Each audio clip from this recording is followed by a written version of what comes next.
Alrighty. Good and happy Saturday morning, Saturday afternoon, wherever you may be. Saturday night, even.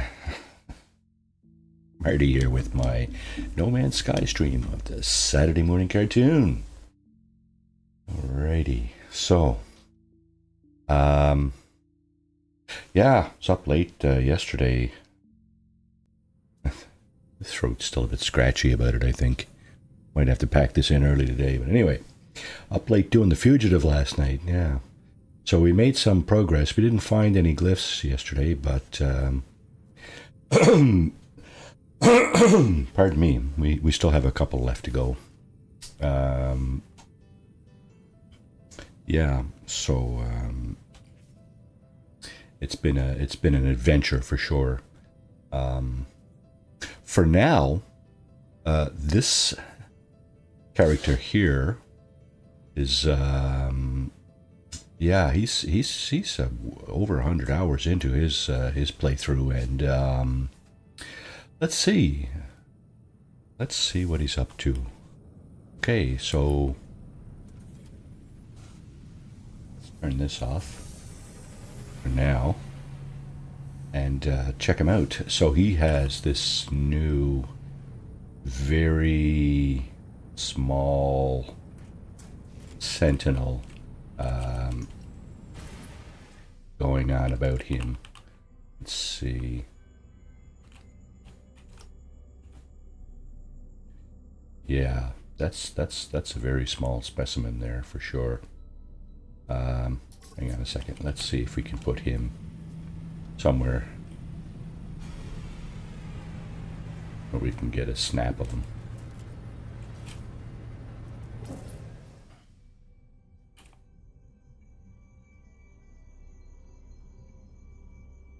There you go. This might make a thumbnail. Sentinel interceptor, cannon staring you down. Red Queen, good morning. Welcome to the stream. Yeah, so we're just trying to gear up the Saturday morning cartoon here. Let's see. I'm going to do a weekend mission, probably first. After that, we'll see which way the wind blows, I guess. So, yeah. Hey, good morning. Good morning. Alrighty. Where are we? Where the heck are we? Okay, it's a Viking 3-star system. We haven't been on any of the planets in this system. Maybe we can do a little bit of exploring. We got a nice, well, I think it's nice because it's so small. It just kind of, you know, look at this. It's a little,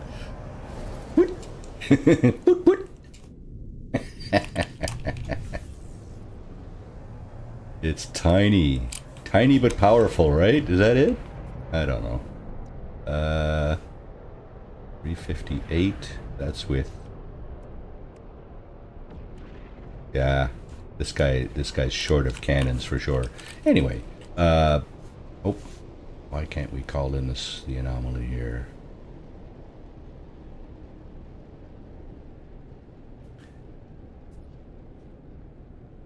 Let's see if we can move out a little bit. And now, hey. Oh, there it is. All right, okay. Yeah, look how tiny that ship is.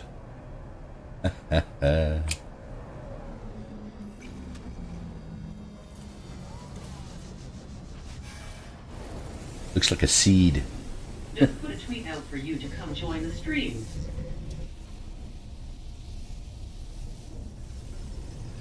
Excellent. Thanks, Red Queen. Yeah, so pushing for 100 subscribers here today. We'll see how that goes. No biggie, either way. So there's our Quicksilver friend. Hey, how you doing, bud? All right. I tell you what. Let's go over here and see what the Nexus has on. See, it seems like every time I come here, first time on Saturday, the weekend mission is not up. Pardon me. I'm not sure why. Maybe I have to talk to somebody first. Is that it? Hello, Ariadne. How you doing? Inclines her head politely, but says nothing further. Perhaps I should return another day. Okay, sure. That's like the Walmart greeted. It doesn't say anything when you come in the store. It's like, grumpy today, are we? Pardon me. Nada and Polo. Okay. Let's go back to the market. I'm sure we have everything we need back here. We're quite a few hours into this playthrough. I got mine done last night. Oh, your weekend mission. Yeah. Is that what you're talking about?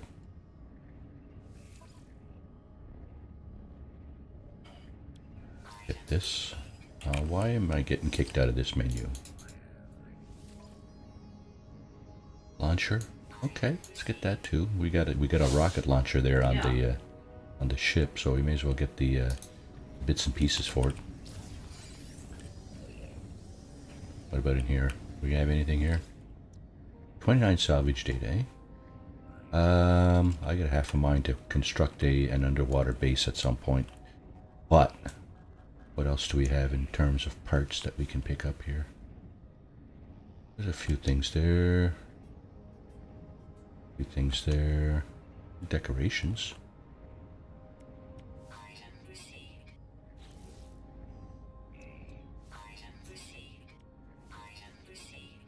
Oh yeah, blob decal. Oh, and a Pikachu decal. Hope that's not against copyright.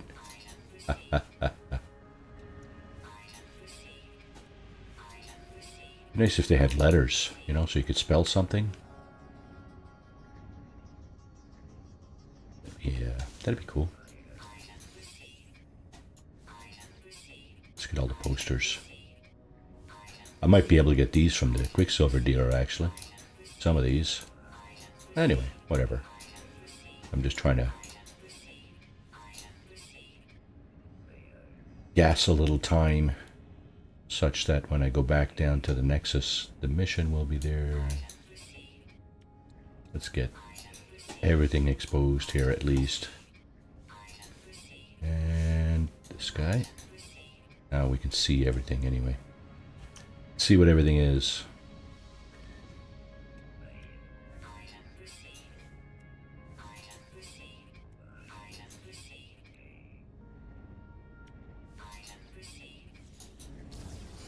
Okay. What about you, my friend? What you got for me?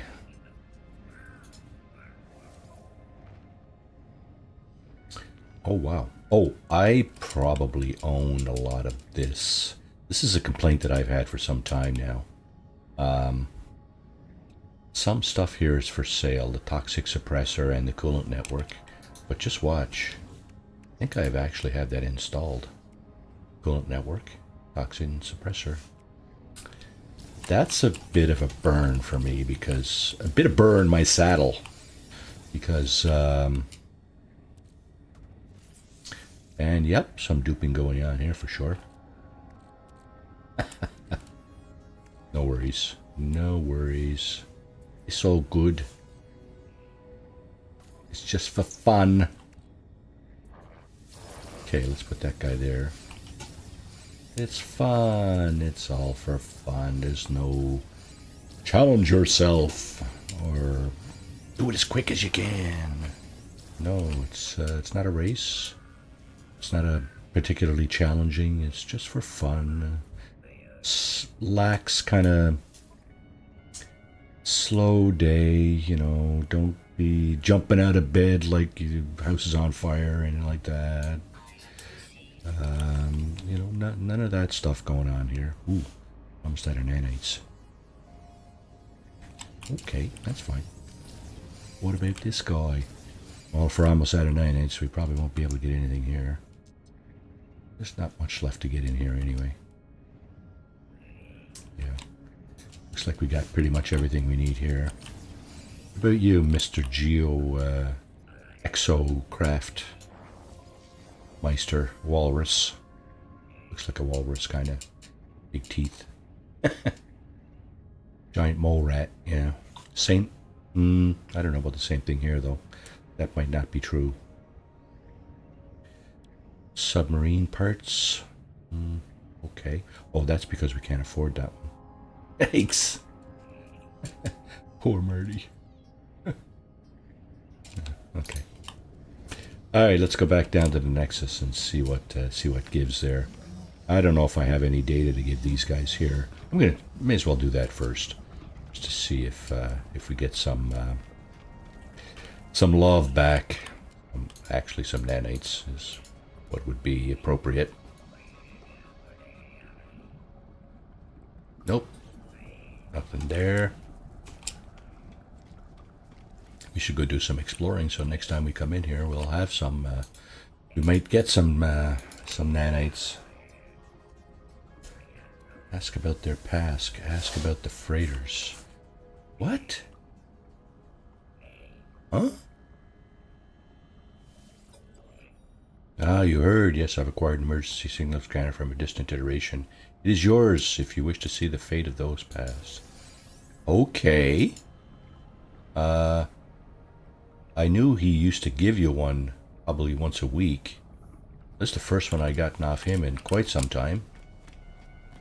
Quite a few months. Maybe more. Alright, let's see what's going on here. So, tell me, Red Queen. Oh, still no weekend mission. Oh. What is up with that? How do you trigger the weekend mission? I thought you just had to come in here on the weekend and it would pop in for you. Well, let's see. Let's talk to this guy. Maybe he's got a symbol over his head. Create exotic items. Okay, we got a little bit of Quicksilver going on there, but don't necessarily want to buy everything. Capes. There's 3 capes available. Trails. Bite beat stuff. Fireworks. IDs. Companion accessories. More IDs. More IDs, trails.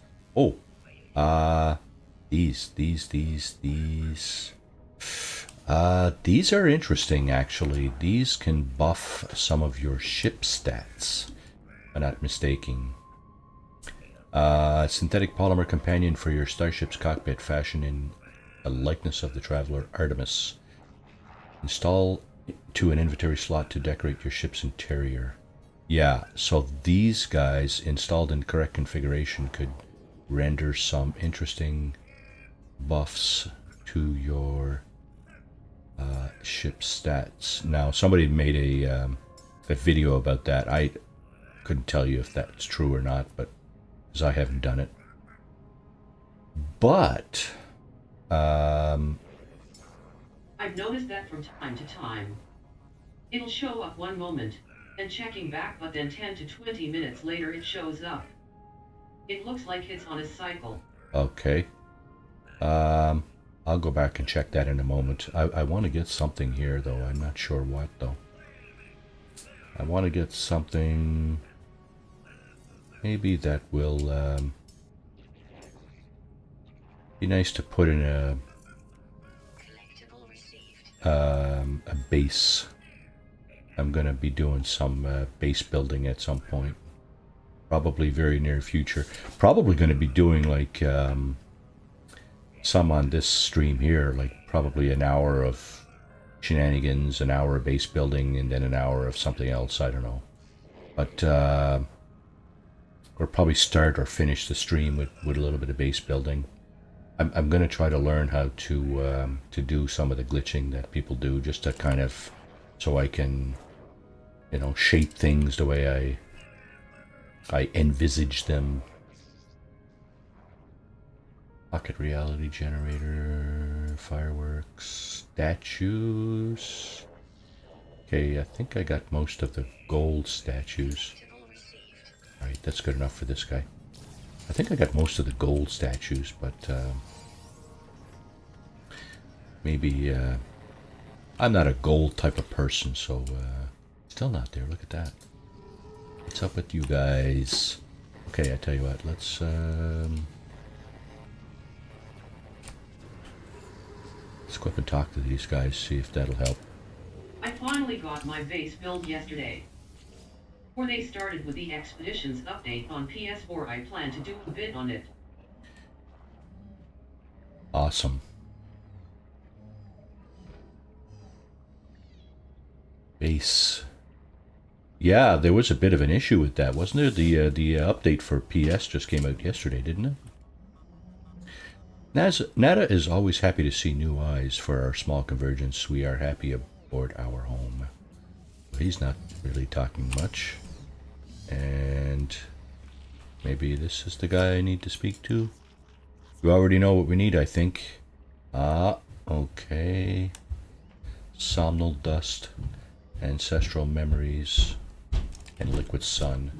Now, you're always welcome here. Yeah, so that comes from, sorry, multi-tool, isn't it? There's a couple of add-ons for the multi-tool. They'll upload is fine for PS5, but just this morning it started to update for PS4 players. There you go. The Animus Beam. Soul Extractor. No, that's not what we want. We want this, the Solar Ray. It's one of those materials that Polo was looking for. This thing. Yeah. Let's just put that on there. Let's put that on our Whispers of. Let's change that. Whispers of Marty. You know, whispers. Just whispering here. Walk softly and carry a big stick. Well, hello. Good morning, Bronx. Welcome to the stream, Saturday Morning Cartoon. Marty here with just a chill Saturday morning, right? And yeah, we're just cruising around the Space Anomaly here. Trying to get into the weekend mission, but it's not popping for us for some reason. I'm just going around talking and, you know, trying to see if... usually it does pop at some point. Look at this guy. Hey, you're making a mess, Tethys. Come on, man. Smarten up. He's like Festus. Anybody know who Festus is? No, nobody's talking to us. Look at that. Okay, well, let's see. Let's go out here. Hey, Bronx.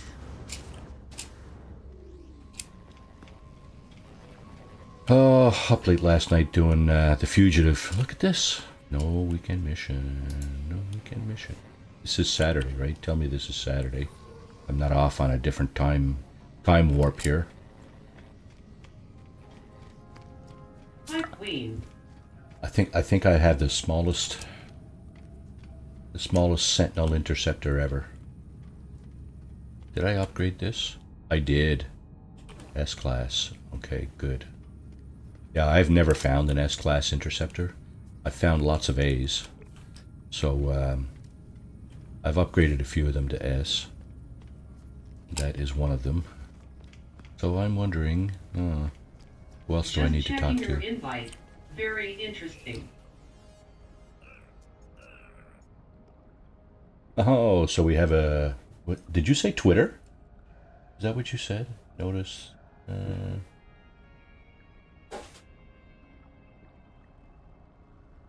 tweeted. Yeah, okay, cool.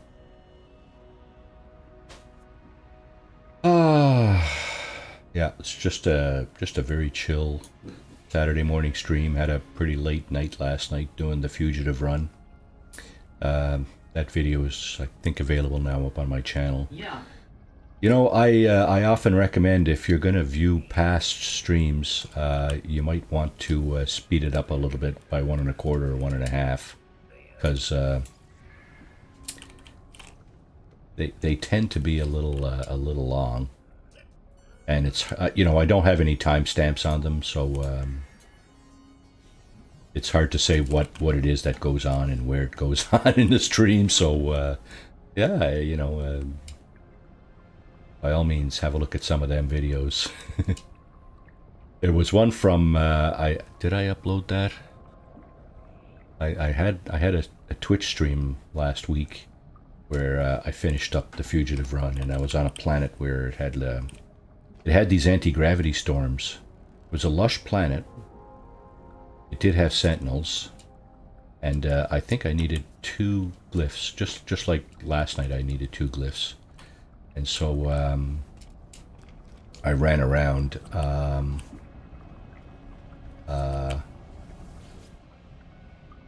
I actually first I disabled the sentinels.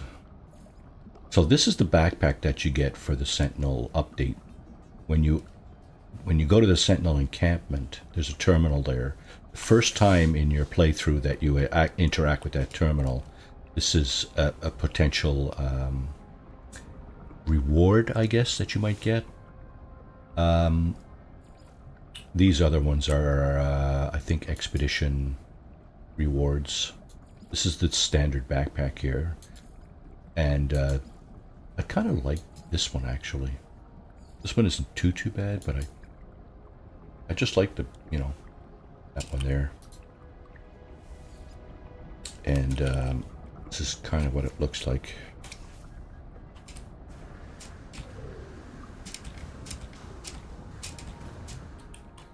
Kind of what it looks like. Not too extravagant, you know. I'm not an extravagant type of person, so my characters are often a reflection to some extent of myself, and I think different people have different philosophies about that. You know, some people kind of really put it out there in their characters, and me, it's just kind of chill and nondescript. You know, it's not too much huff and fluff, right? Carbon nanotubes, creature pellets. Oh, I'm gonna disgust him with creature pellets. I prefer the wing backpack over the Sentinel one. Are you playing the latest expedition? I started that off stream when it came out. I am in the middle of phase 4 right now. So yeah, I'm playing it for sure. I'm going to be actually, the reason I was on last night for pretty late for The Fugitive is that I wanted to get that out of the way before I started streaming Expedition 10. But I'm gonna be starting that let's see, Monday afternoon on Twitch, starting at 2:30ish, and then Tuesday and Thursday evening is my normal No Man's Sky stream. I'm going to be streaming Expedition 10 starting Tuesday at 8 p.m. Eastern. We'll see how it goes. I mean, it's not a... Look at this. Nothing yet. What the hell? Do I have to go back? Do I have to go out and back in? Or do I have to be in network mode or something? Let's just enable that just to see. Alright, we're going to see probably a couple of dozen ships coming in here from various players. That's normally what happens when you get into network mode. So there's my interceptor. Shuttle. Who's using a shuttle? Solar. That's a hauler. I like that fighter down there. I like both of these fighters. Not so much the barrel nose, but this guy down here. Look, are they all the same color? Is this like blue and white Saturday or something? Yeah, I like the shape of this guy here. And we got a radiant pillar. There's probably somebody in here for their first time, or either that or they just like the radiant pillar, right? The big ass hauler there. Actually, he's not that big. He's only got one box on either side. So Now, when you pause in network mode, yeah, you're not actually paused. Stuff is still happening. Because, of course, doink. Where you going, bud? Wow, that's quite the jetpack you got there. I must say. This guy. Too funny. Where are you, bud? What are you doing? Get your pelvis out of my face. Nick, the best. Yeah, you're the best, Nick. Okay, move on. See you later, bud. All right, let's check and see if our friend is cooperating now. Look at these chill lads. Already in a group. That's fine. That's fine. Okay. Nope. Nothing. Huh. What do you got your screen up for there, guy? You afraid of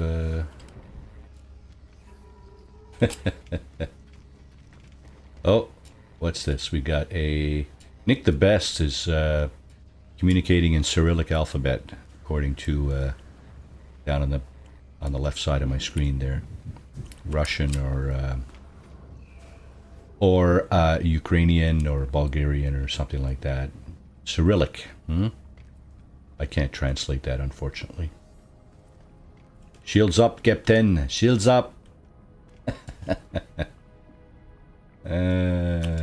I talk? I think I talked to those guys. I talked to everybody in here just about. Who did I not talk to? You might want to reload the game and see if that pops up. Yeah, that's an idea. Okay. Why not? We'll try that. Okay, so let's go in here. And let's do that. Store point saved. And reload restore point. 1027. There we go. Okay. Yeah, so welcome to the stream. And sit back, relax, have your cup of coffee, and put me in the background while you're doing the expedition or something. That's what a lot of people do. Sometimes I in the early in the morning I watch some of my favorite builders or streamers, and I just sit back on my couch and have a cup of coffee and just chill. And sometimes I'll put them on in the background while I'm doing something. If I'm not streaming, of course, I'll look at this. Nothing. Ooh. Okay. Wow. Nice. Is Taylor here, I wonder? Oh, that's my favorite colors. Well, favorite colors.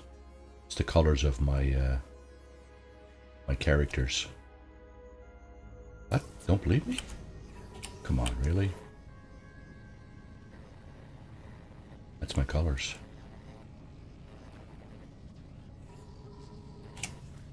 Yeah, nice interceptor. That one's huge. Mine? Mine is the tiniest ship in the game, I think. I don't know if I've seen one smaller than that. But it's powerful. It's small but powerful. Yes. Hey, bud. Invite to group. The Dark Swarm.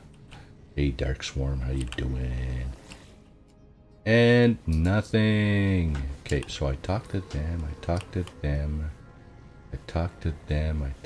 these guys. Talked to him. I don't know. I was kind of disappointed in this new expedition. I'm a builder. I need base parts in plants. I just wasn't impressed with the items they've got on this one, so I think I'm going to take a pass. Okay, well, I mean, that's your prerogative, right? You are entirely entitled to do that. There's nobody gonna force you to do the expedition. You can't force yourself to do it. You know, if you don't like it, don't do it. Simple as that, right? No ifs, ands, or buts. It's entirely up to you. There's nobody going to hold anything against you if you do it or if you don't do it, if you... Whatever. It's up to you, right? That's the one fun thing about this game is... Yeah, you don't... What the hell? Looks like he should be swimming around in an aquarium, but I guess that's somebody's pet. Is it this guy, maybe? The swarm. Yeah, it's following him around. Check it out. Interesting. Oh, it's farting. Oh, no. Put that away, please.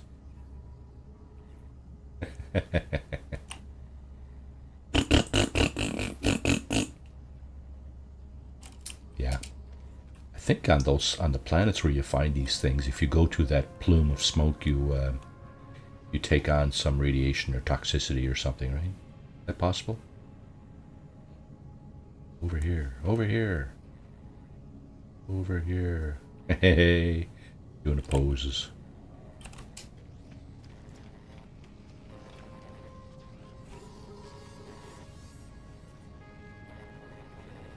What do you got the piston there for, my son? What? Okay. Can't seem to trip the mission. Okay, let's go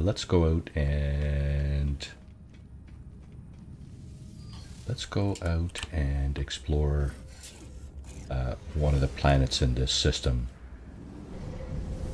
Let's find a nice chill planet to walk on for a few minutes, then we can come back and this looks good from here.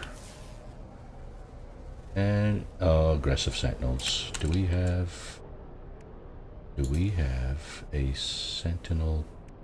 Oh, we got one sentinel boundary map.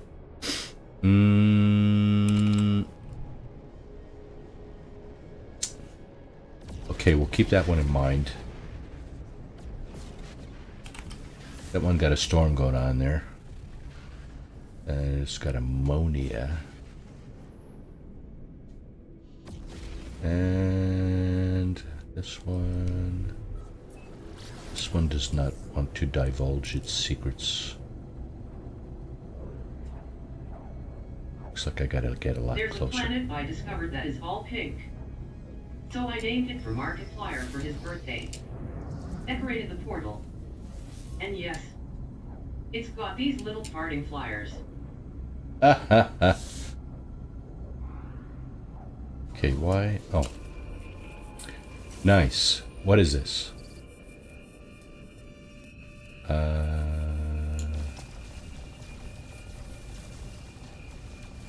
Oh, this belongs to the Atlas, the messenger of the Atlas. Okay. Sorry about that. Didn't mean to fire a few rounds across your bow there. The Atlas, an engine fragments the Atlas, blah, blah, blah, blah. Okay, so it's speaking in Atlassian. And I don't understand. Except you've learned the Atlas word for unfolds. Okay, now about this planet. Thank you, thank you. Move side, thank you. Okay, what's this? Forsaken. Is that one of those planets where you got so little gravity that your jetpack is kind of lasts forever? I don't know. So there's 2 other planets. Wait now, how many planets are there? There's 6. Okay, so that's 3. This one is 4.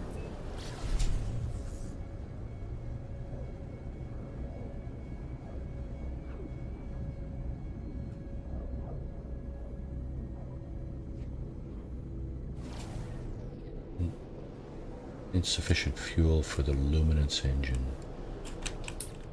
Okay, the luminance engine is this guy, which is... oh, pulse. Okay. Okay, and what?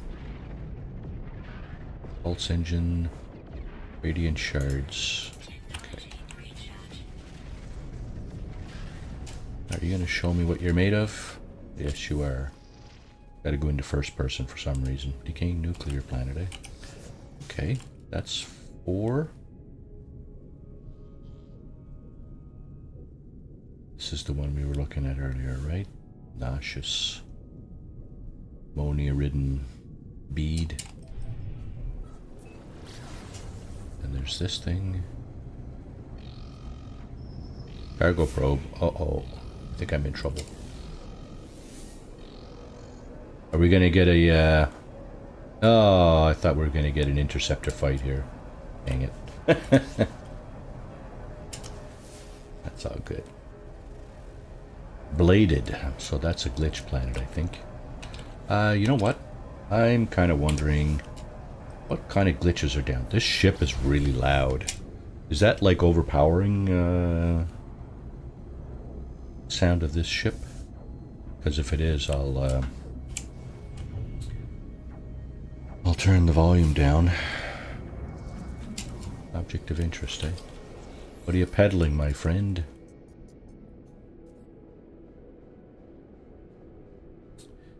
Examine cargo manifest. Ooh, upgrade chart that I don't need. Those things would go handy first, very early in the game, but we're not early in the game. Selenium, silver, blah, blah, blah. Yeah, I don't need any of that. See you later, bud. No.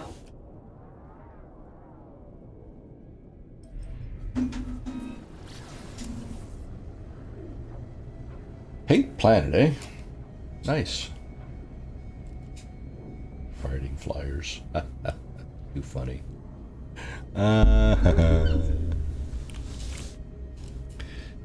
What kind of glitches do we have here? Let's see. Some of them are actually harvestable, eh? And can make interesting additions to your build. I know the ones that have the big kind of rectangular glitches are usable in building. I'm pretty sure I've seen people use those. Now here, let's see, let's just put this thing down and see what goes on here. And there we go. See how small the ship is on the screen? Isn't that lovely? Doesn't impede in any way your visibility. I like that. Oh, here are the life forms. The only life form, am I not mistaken? 250 nanites for that. We just doubled our nanites. Yes, we did. Okay, there's that. What else is on here? Rocks, of course, a few rocks. That and that. Okay. Now the glitches. They should be identified like that. Capillary shell.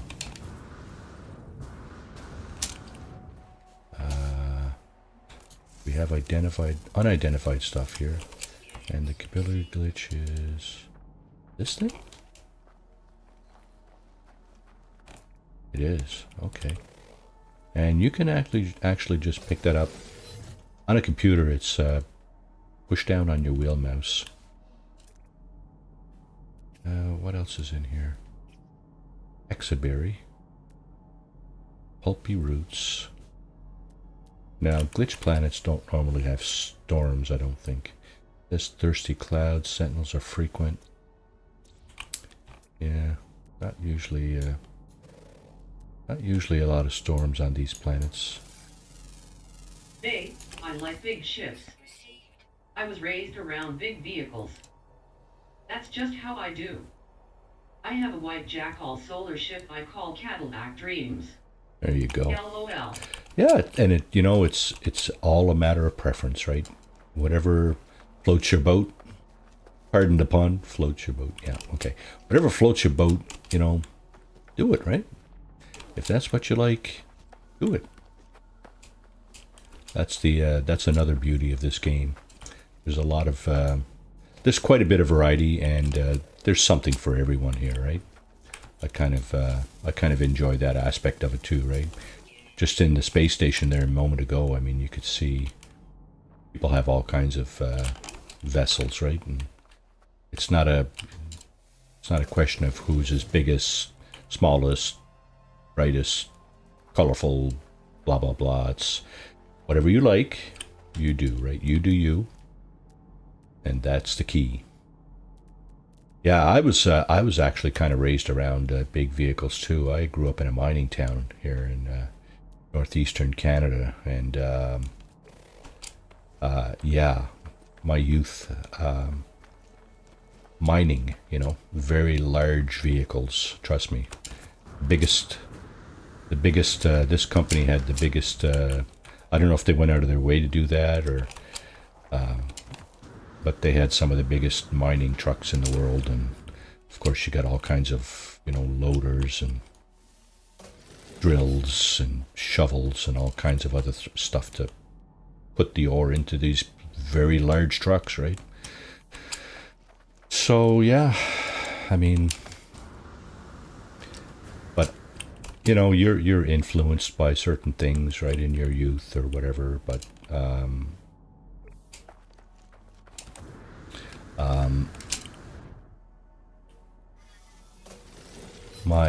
my influence for the ships I like here is basically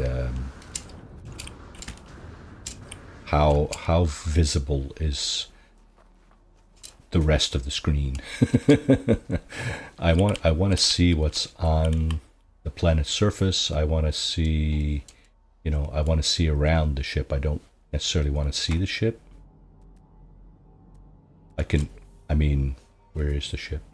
Yeah, I can't even see it, but I want to see the ship. I'll get out and take a look at it, right? That's purely just my opinion, right?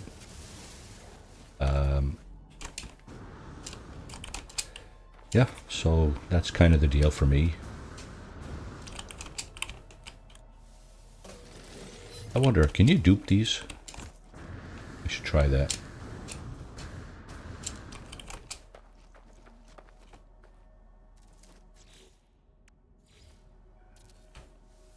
Now, I don't know if you actually have to put fuel in here, but okay. I guess we're about to find out. So this is duping, guys, if you are unaware. Okay.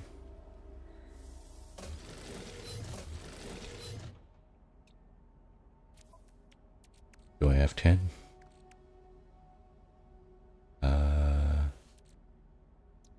Certainly don't have 10 here. I have only 5. Oh, can't dupe those things? Did they remove duping?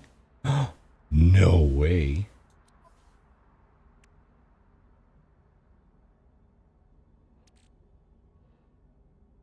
Either that or you can't dupe those things. Because that was the duping procedure right there. Uh-huh. Okay, well, I guess you can't dupe those things.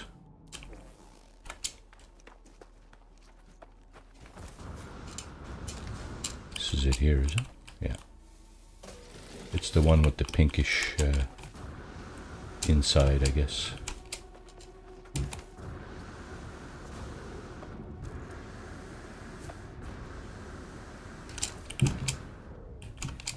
Planet's surface here is quite uneven.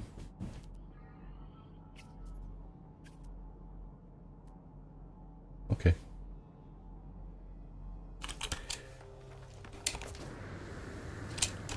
So we got some capillary shells, is it? Is that what they called it?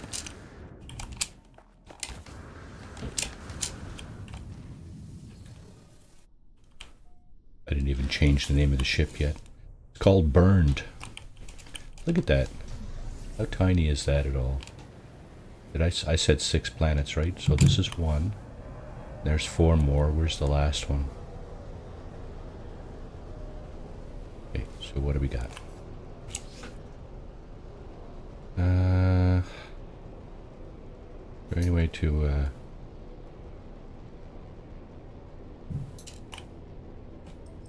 gotta get a little closer, I guess.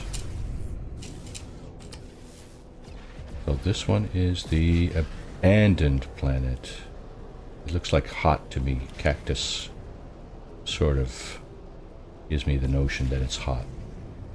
Well, there's an abandoned planet that's got a lot of abandoned buildings with those nests. There's the Forsaken one. This is the toxic one, right? Yeah. This is the lush planet with the aggressive sentinels. And this is the nuclear one, the irradiated one. I'm gonna go disable some sentinels. And, no, I don't want to go to the anomaly. Oh my god. Just draw my attention to the anomaly, why don't you?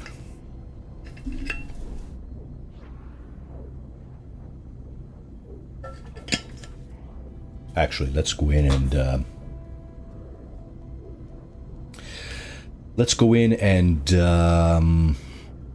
take another look, see if the weekend mission is there.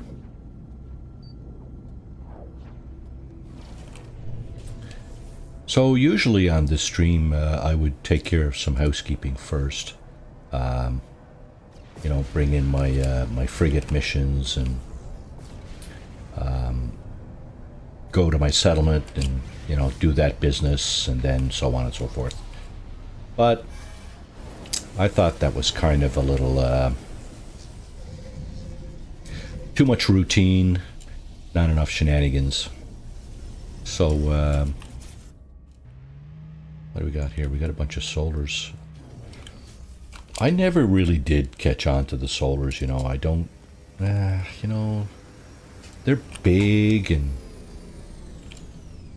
Now, I think, granted, I think this one looks like he doesn't even have his wings folded in. That's kind of weird. Okay.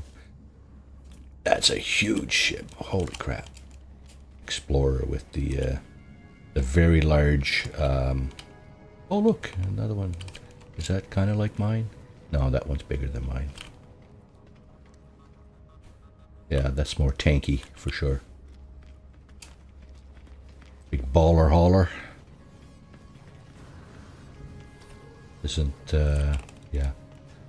One of the big streamers, they like these things. Bob? I don't know. I think it's Bob. Okay. Yeah, so some of these people appear to be getting the weekend mission. I still can't seem to... hang on now. Eliminate hazardous flora. You know what? Let's just do one of those and see what... see if...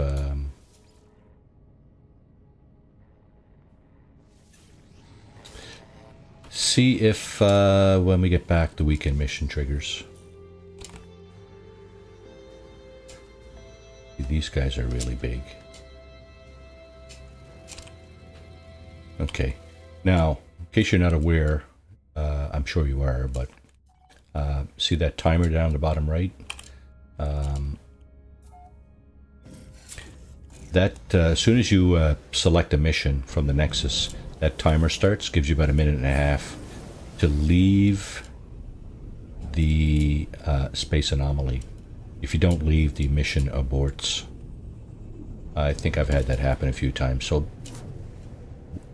you know, I would suggest that if you're going to do a mission from the Nexus, you might want to, you might want to pick the mission as you're leaving the Nexus. I think that might be the logical thing to do. Okay, what do we got here?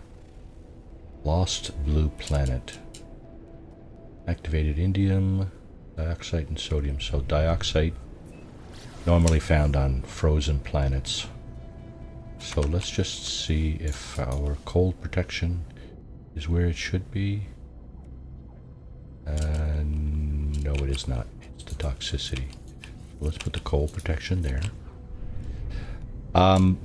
What I just did, I'm not sure if that helps or not, but at some point I saw somebody saying, you know, on a video, here's how you should organize your hazard protection. The one that's pertinent to the planet you're going to should be next to the actual hazard protection module. I have no clue. I don't know. Okay, land to begin your search. Sure. Let's just put it down over here. These ships are one of the cool things about these ships is This right here. It hovers. I don't think any of the other ships in the game hover. This one hovers. You can stop this. You can bring it to a complete stop on the planet. Over the planet's surface. Okay, well, let's see. Target in range, eh? Where is it? What? Oh. Oh, that's right, too. That's right. I wish I had seen a couple of these last night, actually. Traveler Grave. Yeah, snagged around the ankles, piercing thorns, completely unaware. We reduced the numbers. But fallen traveler's log seems to mention the floral infestation, but holds no further clues. I will need to scout to locate hazardous flora. Yeah, for sure, eh? There's one right there. 1 out of 10.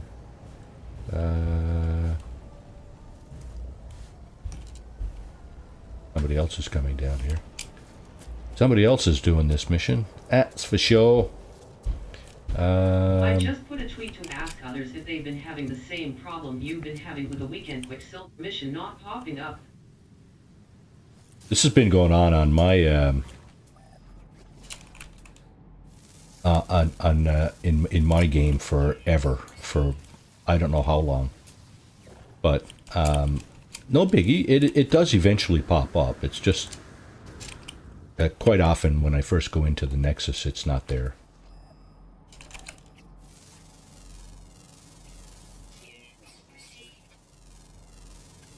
Okay.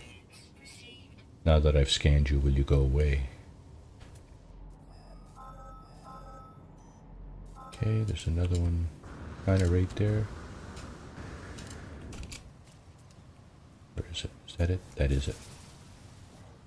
4. 2 week. Incoming storm, eh? Okay. Badass, are you? So, here's a tip for hazardous flora, eliminating hazardous flora. In case you are unfamiliar.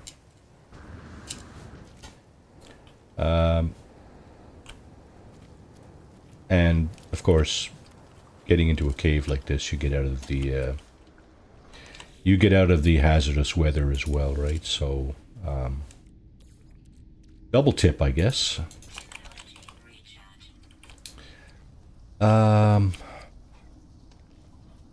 Okay, there's one. These count. 4 is going to be number 5. Yeah, these count. For sure they count. It's, not that we need money or anything, but let's just scan. Scan away, scan away. Have filed a report yet with Zendesk yet? If not, you might want to let them know. You know what? It's not a big deal for me, right? I probably will, but you know, it does eventually trigger, right? So it's not like it just never happens. It just sometimes it just doesn't pop when I first come in. Come on. Thank you. Okay. Salvage data. That's something you need on if you're going to do the fugitive run. Salvage data comes in very handy, that's for sure. Okay. Am I going to get picked up by a tornado, I wonder? Where's my ship? Be back that way, right? Okay, let's go this way. Yeah, look at the hazard. Oh, it's a hot hazard here, is it? Okay, so let's pump this up. Okay, there you go. Where's the hazardous floor? Oh, there's another one right there. Where is it? What, are you inside this thing, or? Looks like it is. Oh, okay, I'm not getting that one. Or you can't have me. Okay, how much time we got? 27 seconds. Get out of here. Storm clearing. Okay.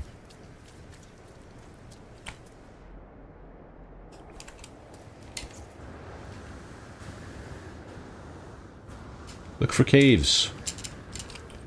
Look for a cave. That's the ultimate secret to eliminating hazardous flora. It's not really a secret. Hazardous flora in caves, they do count for your tally.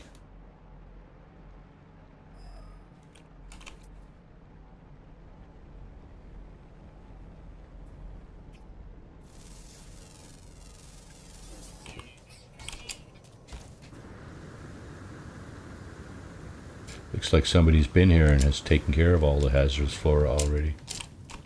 Dang. Did I get this guy? I did not. It's not what I'm here for. I'm not here to catalog the, oh, wait now. Oh, I'm near a hotspot too. Cool.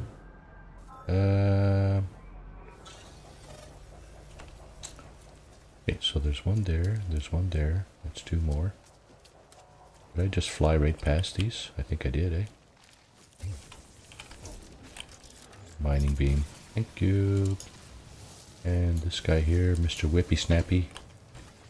Grab that. 62. Right over there. Will be number 8. Pretty chill mission there, guys. Thank you.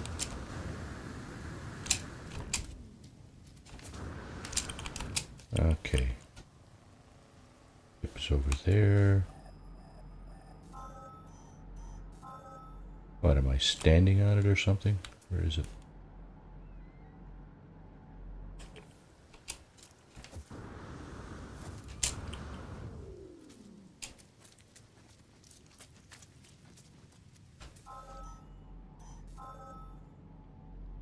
There it is. That's number 9. And there's number 10. Yoink. Yeah.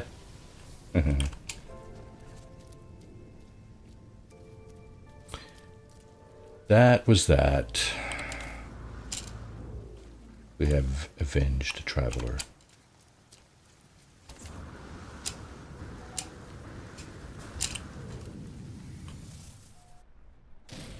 Pardon me. So small, this ship. It's a little dot on my screen. Well, okay, it's bigger than a dot, but not much. Where?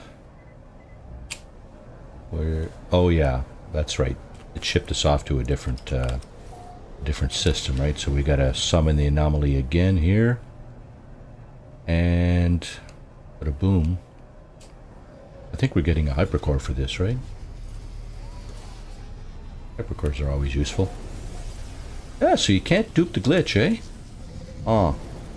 I wonder if they've removed glitching or, yeah, duping. That would be a shame almost for some people. Doesn't matter to me. Here's a couple of really interesting, almost twin interceptors. Actually, they are. They're very, very... Colors are a bit different. This one has black wings. This one has white wings.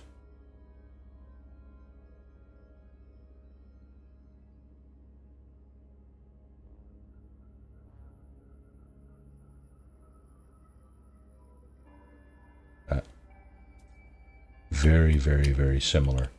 It's just the wing there that is white and this one is black. Actually, they're not quite the same. This one has kind of canards or whatever these things are here. This one does not. Little tiny differences. I think most of the rest of the ship is kind of similar. Remember Remember the Chevette from Chevrolet? Own it, brother, LOL. Own it, bro. Yeah. Very nice interceptors there. Oh, okay, there's a interesting squid. This looks kind of light green.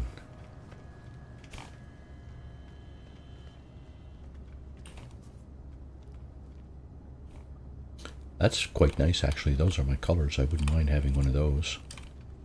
I think I have a blue one somewhere, but not sure. Is it in here? I think that's my white. There's my living ship. The Utopia speeder. There's a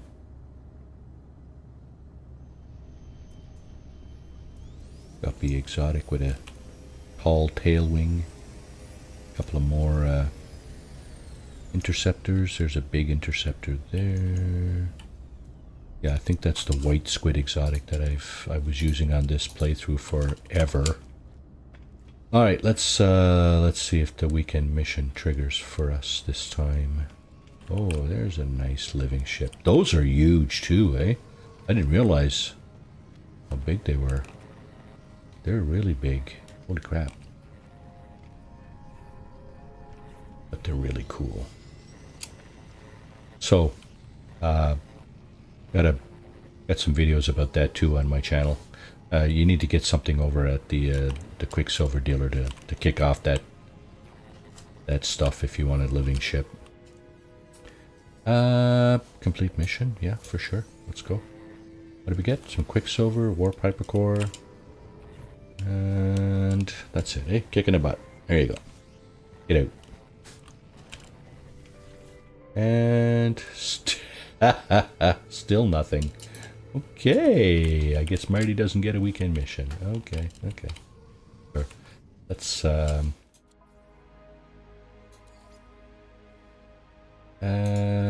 kick that off again.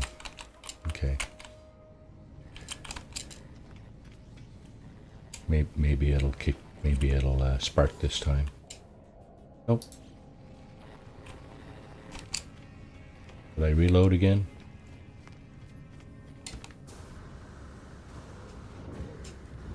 Let's do one more reload. And out for the save. And reload. Reload, restore point 1103. So we're an hour into this thing and we can't seem to kick off the weekend mission. We did do one Nexus mission. It was the daily Quicksilver mission. But for some reason the weekend mission refuses to load.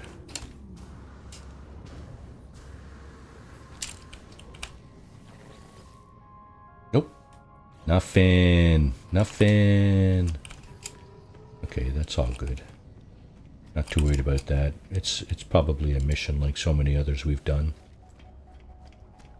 Build an outpost, eliminate hazardous flora, feed the animals. I don't know. It could be any number of things. See, we've done everything in here, I think. We've talked to everybody up here, pretty much. Nada and Polo. Yeah, we did talk to Nada and Polo. And we talked to the vendors in the market back here.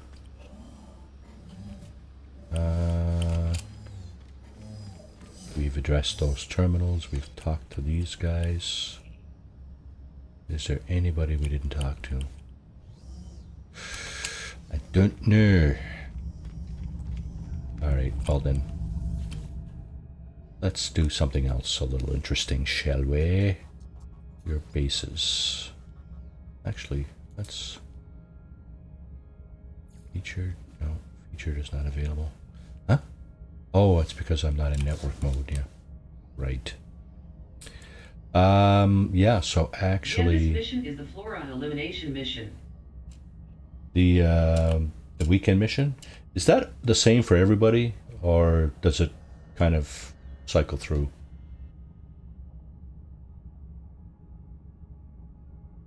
S-class freighter upgrades. Okay. Let's go there.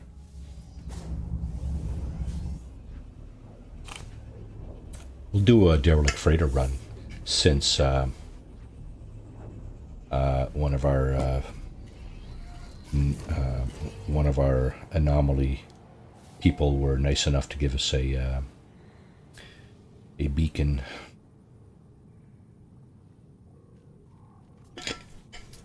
Sorry, not a beacon.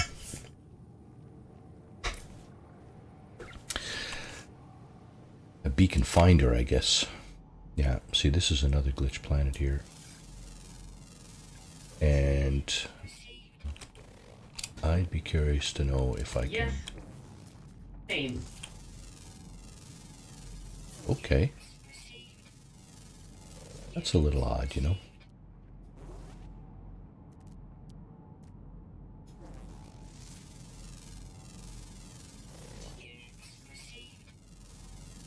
Okay, so here's some more glitches. On this planet, the glitches are a different color, see? I think it's all these red guys. Yeah. Glitch and separator. Son of a glitch.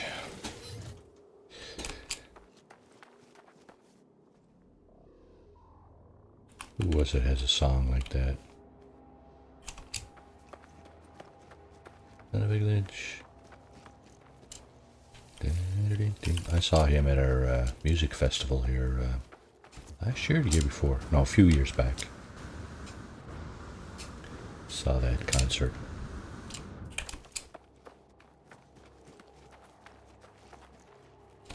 It was very entertaining. Okay, we're gonna try to dupe these as well. These are nice for building.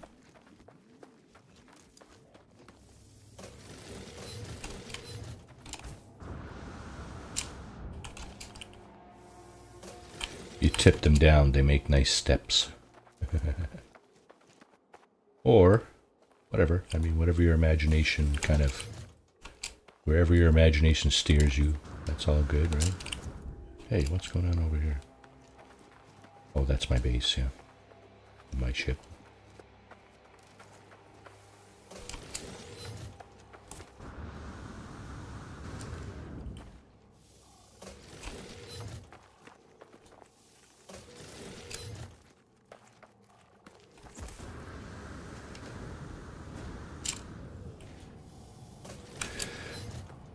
Okay, one more, and then we'll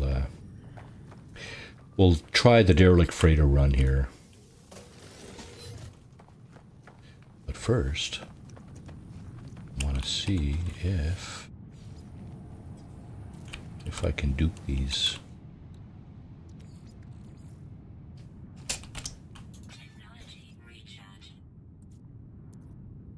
Where are they? The capillary. Now, how come I got 6 capillary shells? I thought... Oh, anyway. 10 glitch and separators. Okay. And the glitching process is you just kind of superimpose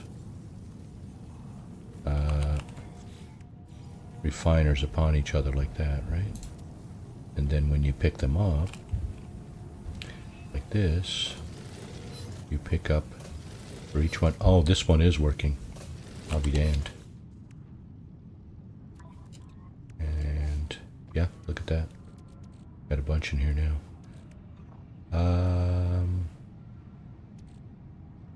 Okay, this is gonna have to go over to the raider. Actually, I'm gonna put it in the starship because I might need the freighter inventory as well for the derelict freighter run. Because you can use your freighter inventory as well when you're doing derelict freighters. You cannot use your starship inventory because as soon as you step away from your starship, of course, that inventory becomes no longer available. And okay, that goes down here too. Morning. Good morning, Jake. How are you? I hope everything is fine your way. I hope so. Let's see, what do we got? Oh, we got another one of these here. Okay. Sodium chloride. Sodium. Let's put that there. Okay, so we have 2. I'm fine, but Alice is sick. Oh, again, eh? Everything okay with her? What's going on there?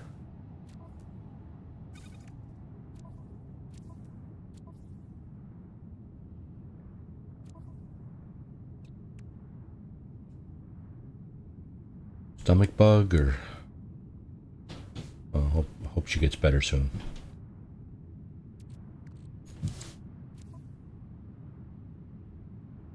Fever and headaches. Oh, wow. Okay. COVID? Oh. COVID's still going around, apparently. Sadly. Okay, this stuff is for sale. 6, 8. Oh, I think we should have enough space between that and the freighter. Okay.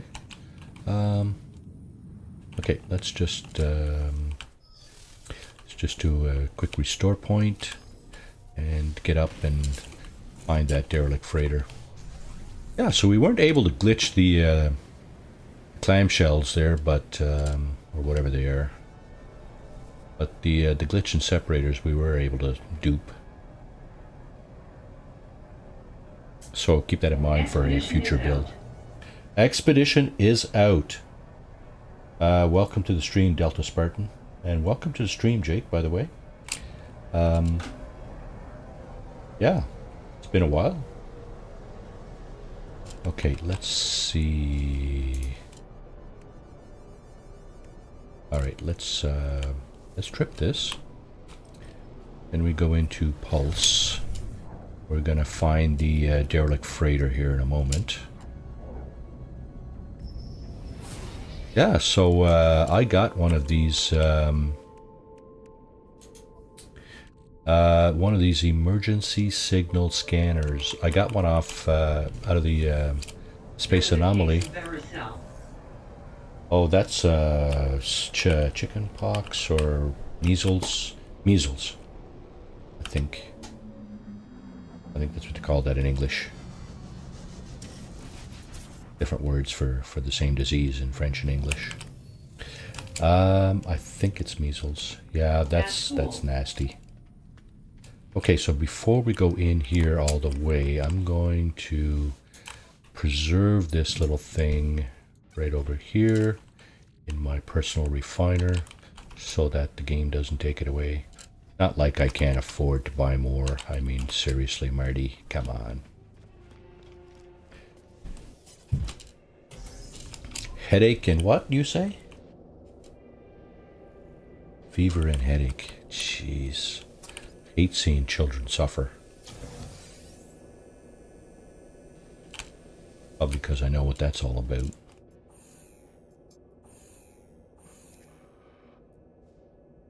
Okay, let's collect the supplies first, and then we can unseal the door. And, yeah. Then we're gonna get out our... Shit, it's not what I want to do. 5... Is that our weapon? Door remove, seal remove, approach with caution. Pulse spitter, yeah, okay. Now, this particular derelict freighter run I've done a number of times. There are only 7 zones in this freighter. So not a very big run in terms of the number of zones. For sure, not a very big run. The important things to retain from this run is that it delivers an S-class freighter upgrade at the end, if that's what you're looking for. So you can actually repeat this run and get a bunch of different S-class upgrades. It's never the same. Well, I mean, there are only certain categories, obviously, so can't say it's never the same one. but you will get like you will get different S-class upgrades. Now, in this particular playthrough, I've done this run once, and this is what I picked up here. It's a exploration and scientific abilities upgrade. So that category there, right? Now the next one, obviously the index over here on the right, the fleet coordination index is quite high. She's on the couch next to me, curled up. Allô Alice, comment ça va? J'espère que tu te sens mieux bientôt. Indeed, yeah. That's kind of a sad little thing, eh? How's her sister doing? I hope her sister's is okay. Okay, so here's where the danger starts. We got a couple of these things to get out of the way. There's another one over here. These guys will put you down if you don't take care of them. So, oh, I hear another one. Where is he? There he is. Okay. Yeah, those things will put you down. And here's something else. I had chicken pox in Vitigo twice. She used to bathe me in a bath with Epsom salt. Butter me down with calamine lotion. Aloe vera gel is a great help. Yeah, some of those things are nasty on kids, you know, it's really awful. You know, when you're a kid and you're all itchy and ugh, it's just terrible. Okay, so here's something we should be looking for, and credentials. I didn't even bother to check back here. I don't know if there's any back here or not. So yeah, the derelict freighter run. It's cold inside the freighter, okay? Alexa is next to me in her little chair, just looking all over the place, smiling. Yeah, that's what newborns do, I guess. They're kind of getting all absorbed. There's the credentials. Okay. Yeah, that's cute. I hope she doesn't get this. That'll just be nasty. So we got the sentinel or the drones out of the way here. That's good. Those are always a nuisance. That, I think, is the only opposition you will see in this run. Those 4, 5, or 6 drones that are floating around in this second room, which is actually the third room, the third zone, as you can see on the bottom right-hand corner there. There's the way out. There's another side room over here, if I'm not mistaken. Come on, open that, please, please, please, please. Yeah, there's another side room here. This will be zone 4.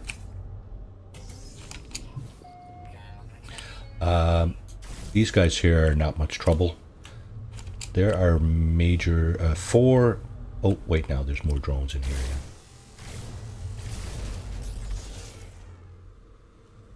Yeah. There's 4 types of hazards. 4 types of. Oh shit! Where is he? Don't see it.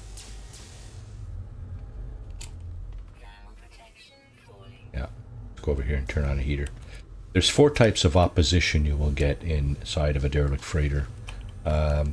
Those drones are the worst, I find, because they're kind of hiding up in the recesses of the ceiling. Can't always kind of spot them right away, so they have time to do a lot of damage before you can spot them. Those green floaty things, they're not really all that dangerous, you know. You can take them out with 1 or 2 shots from one of your weapons. And besides, they don't like aggressively seek you out, so they're not that terrible. The third thing is the floor scanners that you will see on some freighters.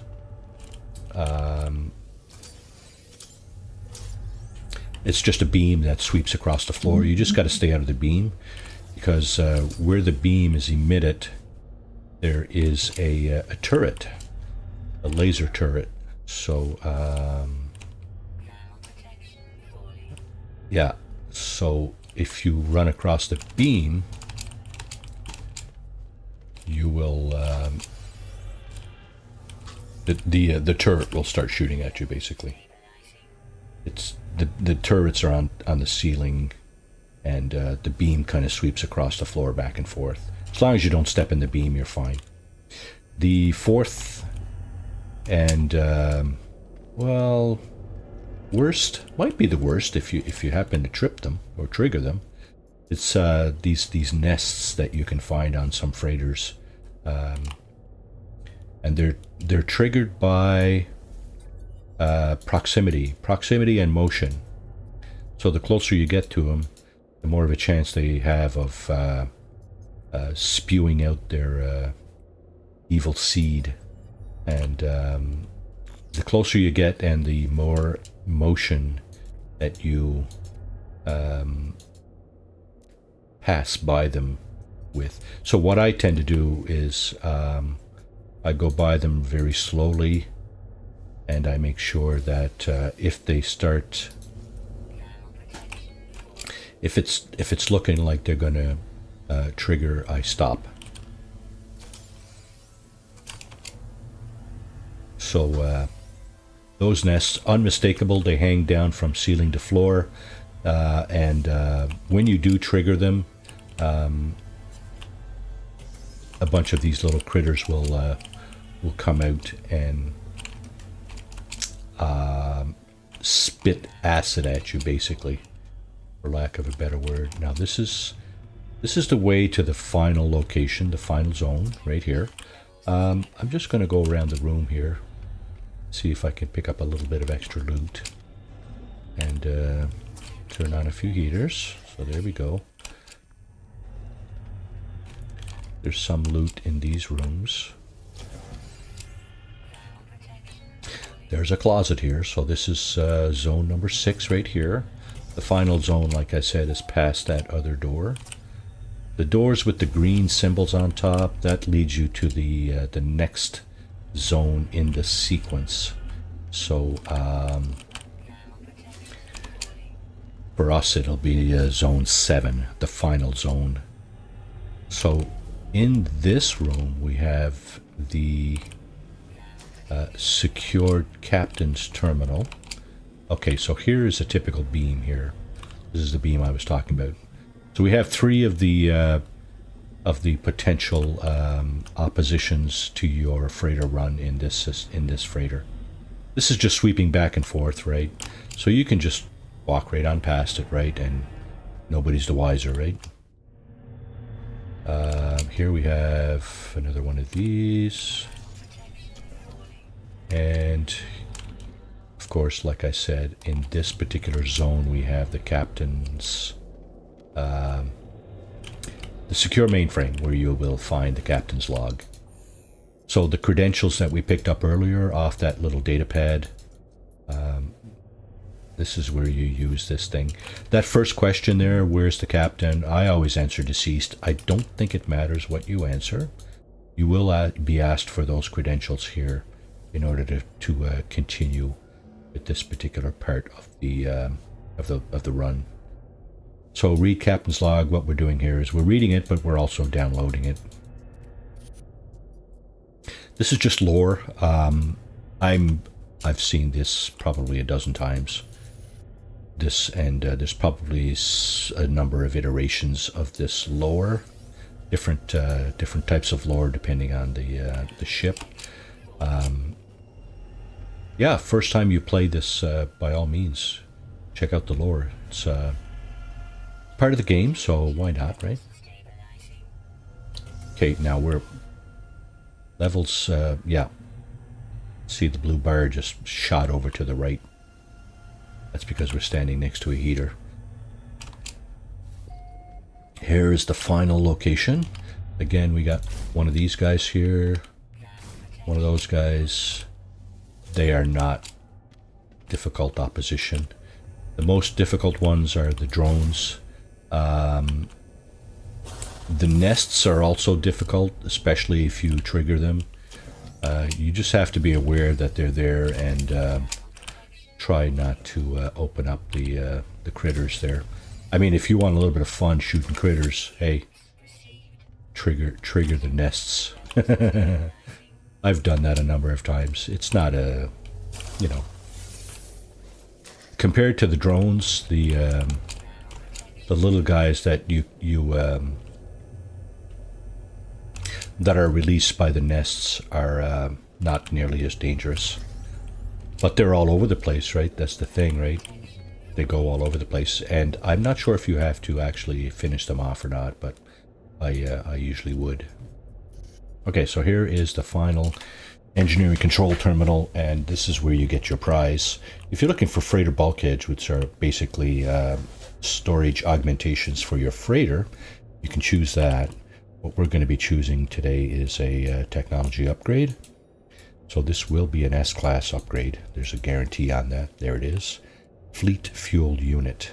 I don't know if that works or not. I've been told that those do not work. But we're going to install it anyway. Don't matter. Our, like I said earlier, our fleet coordination index is quite high anyway, so not a biggie. Pardon me. Okay. So one thing about this particular system, and I'm going to flash the glyphs up here if you want the location for this thing. Here they are. Do a quick screenshot of this particular screen. I think that's it. Boat, bird, boat. I'm pretty sure that's it. Yeah, okay. So, another thing about this system, there's no space station here because it's uncharted. So, no data, no economy or conflict data, and the system is uncharted. What people tend to do is they come here and they throw bases on to one of the planets, like I did there. And then, okay, so we are in the Euclid galaxy. Okay. And there's another thing. If you're going to use those glyphs, I think you have to be in the Euclid galaxy. Okay. Let's see. Here's a pirate system. Are we into pirates this morning? Are we into pirate killing? Culling of the pirate herd. No. That was yesterday's Twitch.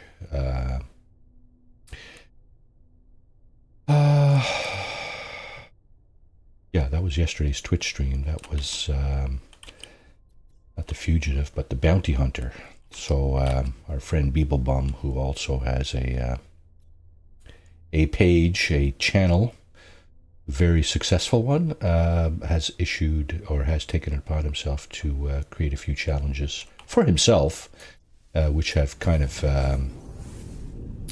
caught the No Man's Sky community somewhat by storm. A lot of people are trying the two challenges that he came up with, the fugitive and the bounty hunter. I'm onto my bounty hunter on Twitch. I'm going to put a pause on that Monday because I'm going to be doing the expedition. But we'll resume that after the expedition, yeah. Because it is a bit of a challenge and it's kind of fun. Now, luminance engine, unavailable space station proximity. I guess I'm too close, am I? What was I going to say? So yeah, the derelict freighter run. Just so you know, you have gleaned a couple of things from this freighter that you can now divest yourself of. This is one here, the captain's log. The other thing is, where is it? Captain's log, and here it is. The crew manifest, right? So those are the two things that you picked up out of those two terminals, the first two terminals. You can do a couple of things with these. I think you can just sell them if you want. I don't think they're worth much. You know what? Let's try something here. So you can sell them to the scrap dealer over on the when you're facing out. It's on the right side of the space station. He will give you tainted metal, which you can then use to purchase various things from him or from a vendor in the outlaw station in the pirate system. You can also give them to this guy, who is the guild representative, guild envoy. So there's the guilds there. There's the Korvax, the Viking, and the Gek, and then there are several other guilds, which basically are these things here: the Merchants Guild, the Mercenaries Guild, and the Explorers Guild. Oh wow.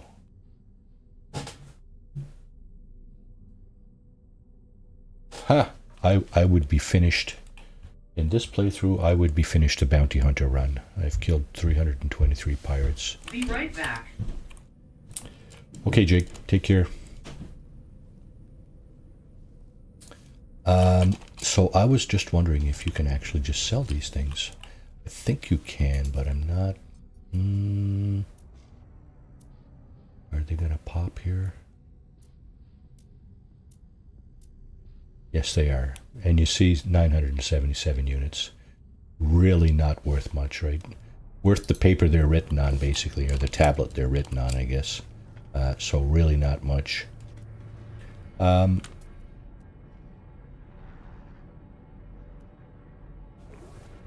Yeah, like I said, you can turn these in. Oh, that's a nice fighter. It's a Halo fighter. You can turn these into the scrap dealer for tainted metal. You can also turn them in here to the guild representative.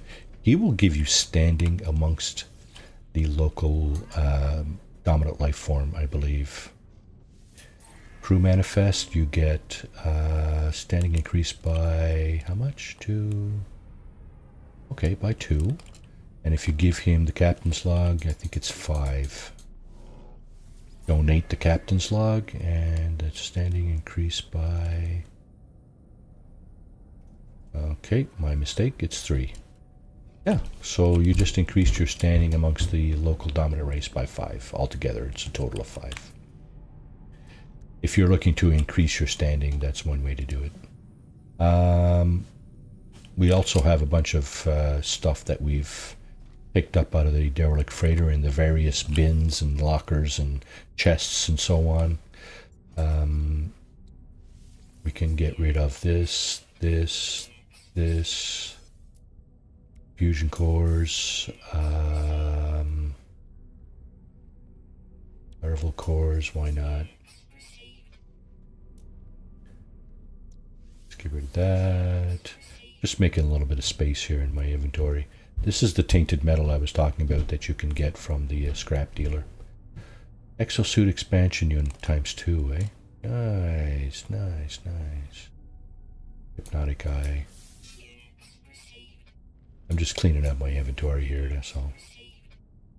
Yeah, so nip buds, we don't want to get caught with those. That's contraband. And if a station or system authority does a scan on your ship and your person, you will get nailed with that. These are also for sale. So just gathered a few extra units there for all that. Just going to double check and see what's available on the other side here. Like I said, my ship still needs a few parts, right?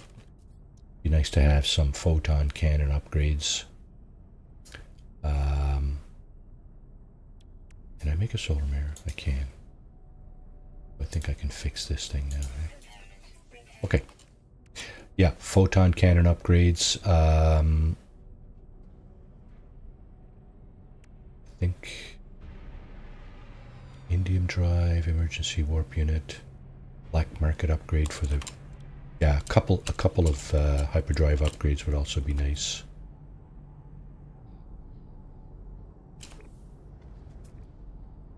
Big ass shuttles. Hyperdrive upgrades. The shields aren't terrible. Hyperdrive range could go up for sure. Maneuverability, that would be this guy here. That's the pulse engine. We do have a couple of upgrades on that, but we could probably use one more. You can only have 3 upgrades per technology. So just be aware of that. Is this our weapon we're using here? Yes. And it could certainly use...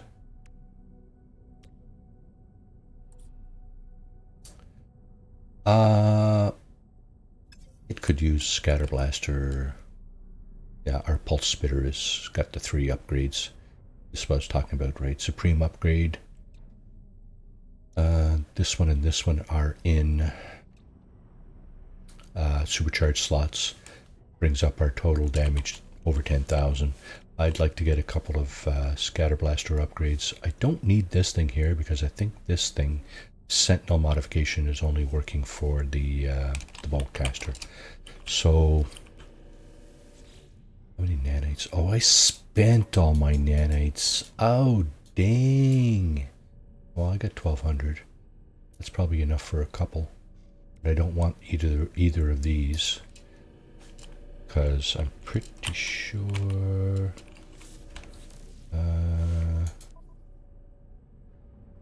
oh, now we got a new weapon. Okay. I get 2 weapons. Okay, anyway. What did I say? Hyperdrive and photon cannon, eh? Neither. I'm interested only in the S class. I don't want the A class. I don't even want the A class modules. So nothing here for me. What about exosuit?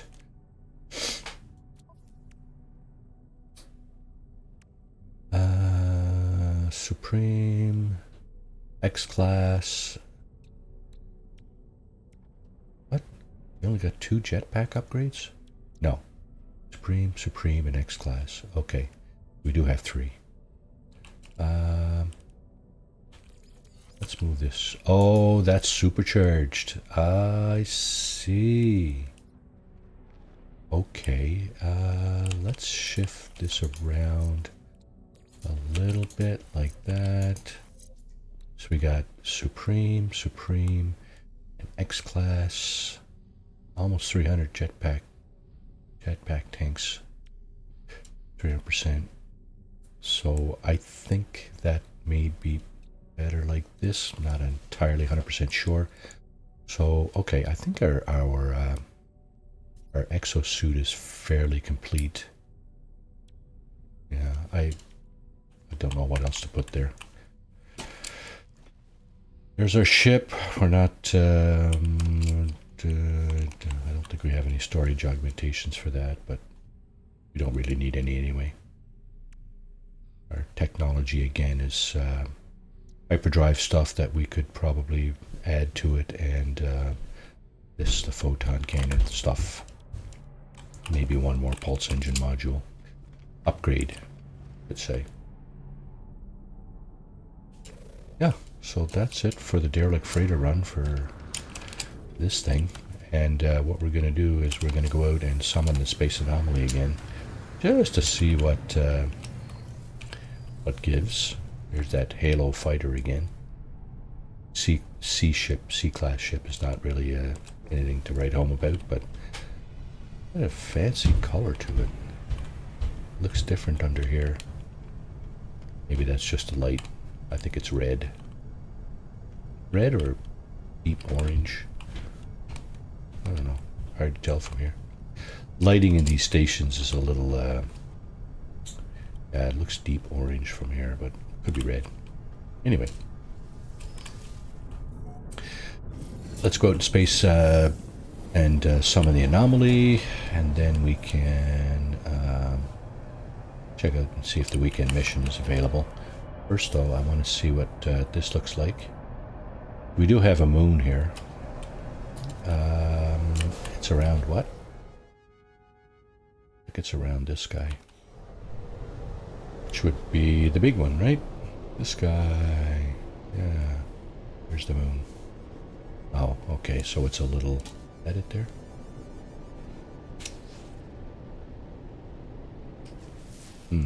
Maybe not. Okay. empty planet. Yeah, maybe the moon's on the other side. Nope. Maybe it's there. Hello. Show me, show me, show me, show me. Unknown moon. Yeah, that's it. Lifeless moon. So your jetpack will get you around a lot quicker on this this thing too. Aggressive sentinels, however. Alrighty. Let's see. Where are we? We're on this trip. I wonder.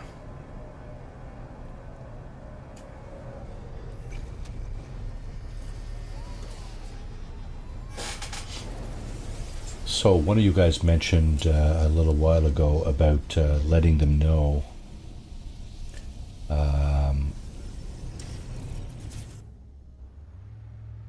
letting Hello Games know about my little problem with the space anomaly here.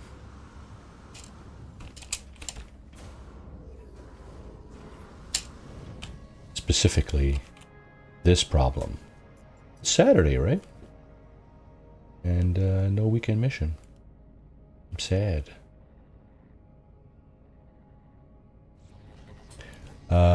Pretty sure my my game is up to date. So, not sure exactly what's going on. Let's go back into network mode just to kind of rule that out. So we're just going to sit here for a moment, and people will pop in here momentarily. There's one.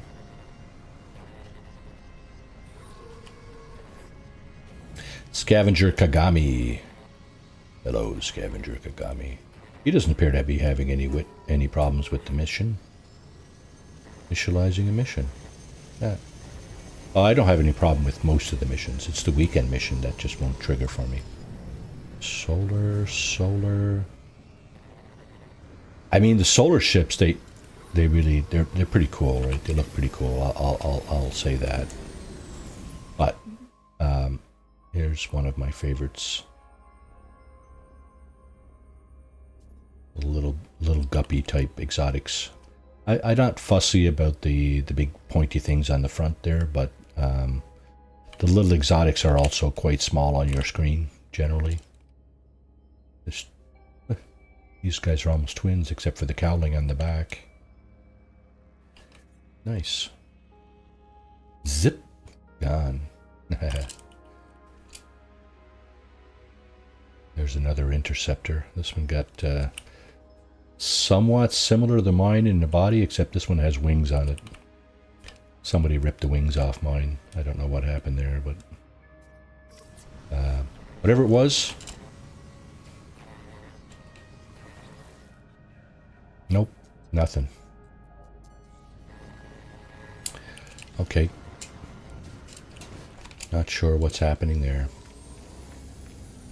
So what I'm going to do is I'm going to go back to my freighter and recall my frigates.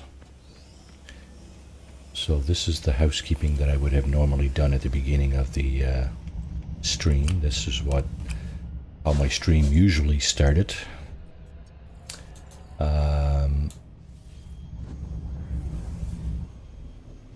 But in the last several streams I've done this business off stream because it's kind of it's more routine, you know, do the same thing every time kind of thing. And yeah, so I was mentioning earlier about this number right here, the fleet coordination number. That will help with your frigate missions, your frigate expeditions, these things here. Now, fleet command stations, you can only have 5 missions on at a time. So no point in building any more than 5 of these in your freighter. And of course, this expedition will bring back some psychonic eggs because we have a living frigate going on there. participating in that mission. Psychonic eggs or something like that. The mission that these ships go on usually bring back something for the living ship. So that's kind of interesting if you're into that. If you're into the living ship and upgrading it and so on. One thing about the upgrades for the living ship, you can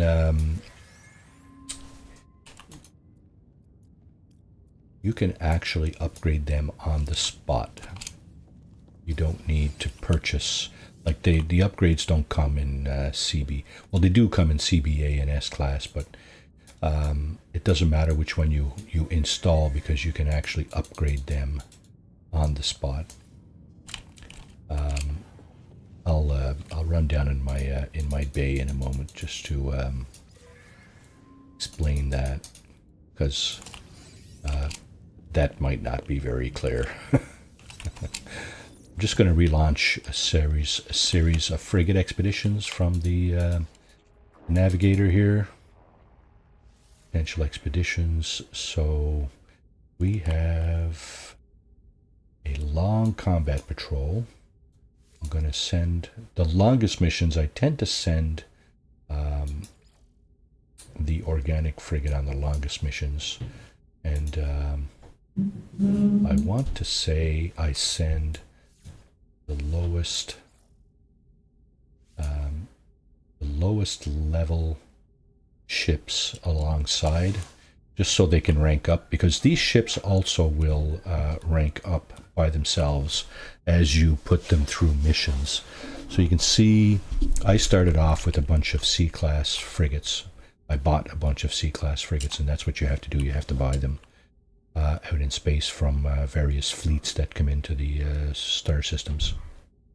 I had a bunch of these, and as you can see, some of them are ranking up to B, and some of them are A, and some of them are now S-class. So the 3 ships that I'm sending have boosted the fleet rating to 5-star. The difficulty rating is only 3-star. You want to make sure your fleet rating exceeds your difficulty rating, if you can.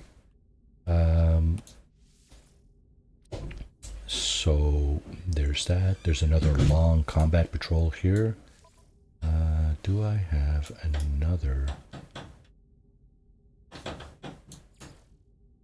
living frigate? I don't appear to. Okay, so combat. The only combat missions, let's throw a fuel bunker at this. And these 2 combat vessels. Again, we're at 5 stars, only using 100 tons.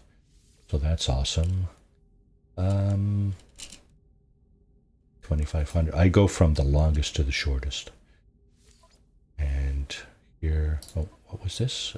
Balanced expedition. Generally, I'd like to try to send one of each type of ship. So there's 5 different kinds. There's the support, which will probably improve your fuel utilization, if it's a fuel bunker especially. There's trade, there's exploration, and there is industrial. And then, of course, there's the combat vessels, right? There's a couple of special ships. Again, our fleet rating exceeds our difficulty rating. We're good with that. There's a couple of special ships, and we're going to send one of them out now. The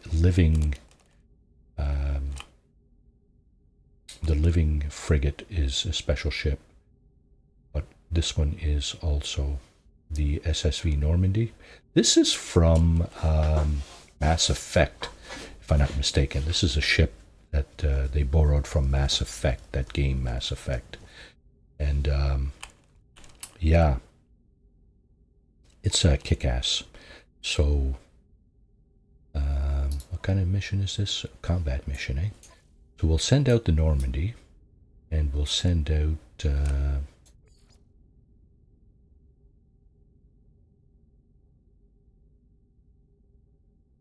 how much fuel are we using now? 50 tons, eh? I wonder if we can get this down to 0 tons. And the way to do that is to use a support vessel that is a fuel bunker. So Yeah, you see? My 5-star rating beats the 3-star difficulty rating, and I'm not even using any fuel on this mission because I'm bringing along a fuel bunker. Awesome! So, here's a tip that I learned a while back. If you equip your fleet with a bunch of these fuel bunker support vessels, you can probably get away with sending your frigate missions out with using no fuel. That's true story. Another combat mission, eh? Okay. We got no support vessels left.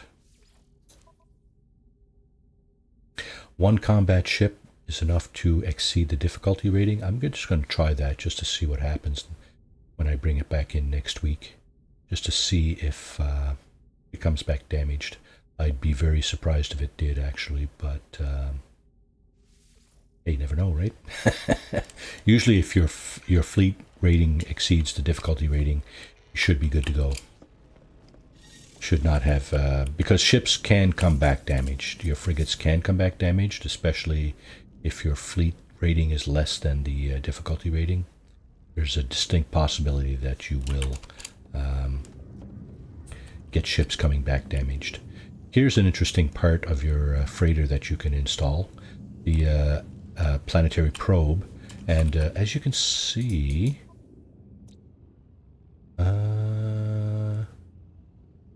oh, okay, so the system that my freighter was in, because I fast traveled to it, I already knew what all the planets were. If I had brought my freighter in where the space anomaly was, where I only had been to one planet, I think, these would not be, we would not have any information on all the planets, right? And this device here allows you to basically make it so that you visited all the planets. You take ownership of the planets. You see discovered by Marty Plays. They're all discovered by Marty Plays, I think. Yeah, okay. As well as the star system. So planetary probe, yeah, if you're looking for specific types of planets like dissonance, you want to know which one is a dissonant planet, this is the place to do it. I see there's a planet there with a couple of moons.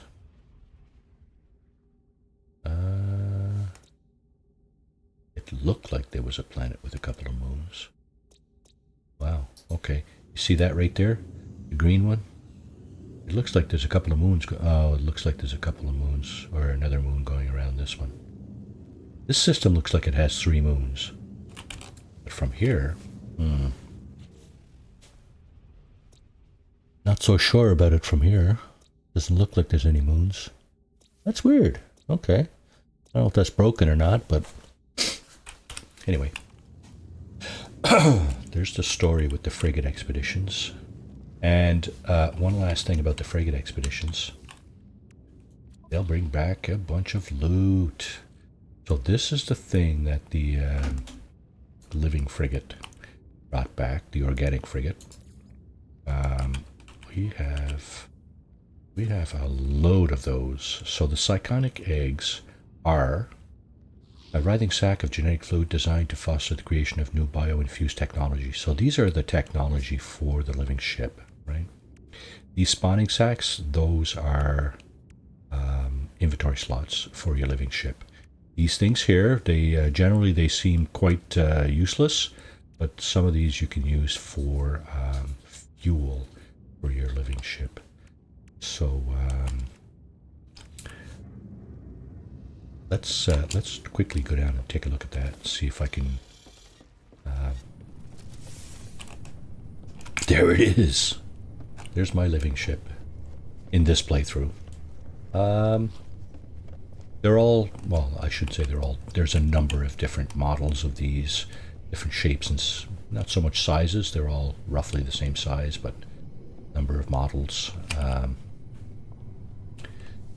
So what I was talking about is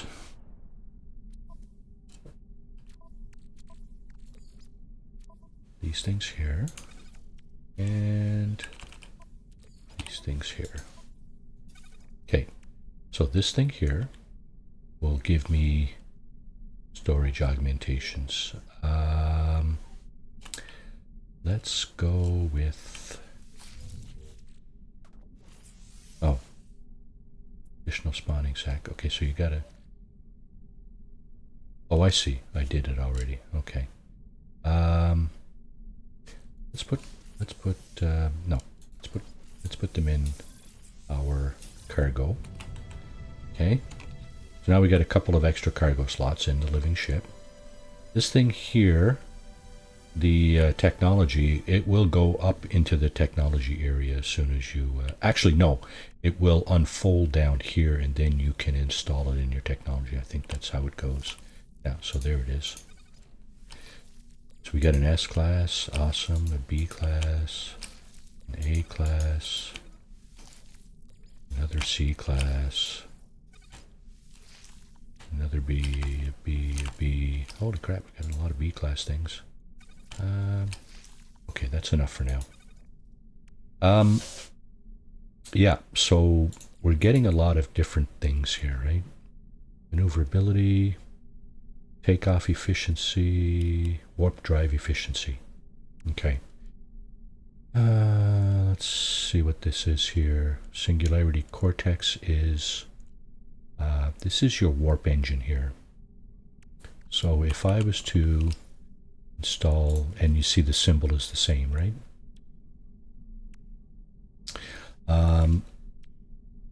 Okay, I'm just going to put it back for a second here. See how my hyperdrive range jumped from 239 to 377, okay? I was mentioning earlier that you can upgrade these on the spot, right? You need nanites to do it, so I'm probably not going to be able to upgrade it too much because it's a C class and I want to get it up to S, right? So if I press on my left mouse button to evolve, you can see in the panel there, to evolve the technology, it's going to cost me 210 nanites. And just watch the hyperdrive range go from 377 to 499, right? So now it's a B class module. And that's what I was saying. You can upgrade these on the spot. It doesn't really matter what you install here. If you have, you know, thousands and thousands of nanites, you can install all C class upgrades and then just upgrade them on the spot, and then you'll have a really kick-ass kind of ship. So that's the deal with the living ship, right? You can upgrade your technology. As long as you get nanites, you can upgrade your technology. You don't have to buy the S-class upgrades and then install them and blah, blah, blah like that. So here's another interceptor that I found. And this one I did not upgrade to S-class. I'm not sure what I'm going to do with this one just yet. Evil Bum might be interested in this one because it's his colors, obviously, right? Black and yellow, the Beeble Hive colors. I mean, it's a nice ship, and it has some pretty cool animations and stuff, but, you know. I like this one because it's so small, and it takes up so little room on my screen. There's another interceptor there. That one I did upgrade to S-class. And this is a typical guppy exotic. This one has the folding wings. These two wings fold down vertically below, if I'm not mistaken. And it's got a short tail on top. It's got the cowlings on the front and the back and the big long. This one I'm pretty sure I haven't even used. Pretty sure I haven't used that one. This, I think, was my first squid exotic that I ever found. Probably about a year. Must be over a year ago now. Yeah, white zebra squid exotic. This was my go-to ship for the longest time. And I really like that ship too, actually. So, before we go anywhere, I'm going to make this my primary ship again, such that if I fast travel, or should I say if I use the teleportation unit, it will come with me rather than something that I, didn't really want or expect coming with me. And that's what I'm going to do now, actually, is I'm going to travel to my settlement. Settlement is a series of missions. I think they start tracking at about 10 warps, but I'm not 100% sure about that. It's 5 or 10. And it kind of coincides with your first freighter battle, which is kind of a nuisance, but anyway. That might be something Hello Games might consider changing when this thing actually triggers. I've also been contemplating changing this settlement, taking on a new settlement, but let me just pin this mission. Okay, I'm gonna unpin that one. I'm gonna pin the settlers. So that's the mission that you get when you take on a settlement, and it's just a matter of coming back here occasionally just to build stuff, to address settler concerns, things like that. Get rid of sentinel drone attacks, because sometimes what happens when you spawn into the middle here, where the original terminal is, you will get like enemy drones, sentinel drones attacking the settlement, and probably the best thing to do is just to eliminate them if you can. There's only one wave of those. They don't come in waves. Like if you're out somewhere and you attack drones, they usually come in waves, right? 4 or 5 waves, and they get harder each time. In your settlement, the first wave is the only wave, so you get rid of 5 or 6 drones and then you're done. Here is the administration terminal inside the first building that you actually build, and we have a construction opportunity. Citizens have petitioned with renderings for the development of a new generator room. Data indicates 82% approval for new construction. 82% approval? Yeah, hell yeah, why not? Okay, so let's check our settlement status. Okay, so we did not take any debt on with that particular build, so we do have access to our goodies here that so when you first get your settlement, it will be a C-class settlement. You have to do all the building and the settlement disputes and all that stuff. Eventually it'll rank up to S-class eventually. This one has taken quite some time, actually. It's only a B-class right now. When you first start off as well, your productivity will be lower than your maintenance costs, so you will be incurring debt. The way to get out of that debt is to make those improvements, right?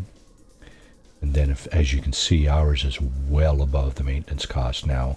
And as your productivity increases, you eventually start gathering materials, resources from your settlement. It varies. These are just random things. This particular settlement always gives me gamma root and non-stick pistons. Yours may give you something else, but whatever it does give you, that's what it's always going to give you. Yeah, so this is a Viking system, so it's a settlement, a Viking planetary settlement. I've renamed it to Greater Inferno because it's quite hot on this planet. I've been thinking of changing it, but I want to rank it up first, and it's taken some time to do that somehow. And there you go. That's it. Actually, the building opportunity should show up on your screen as well. Where is it? Is it still pinned? Yes.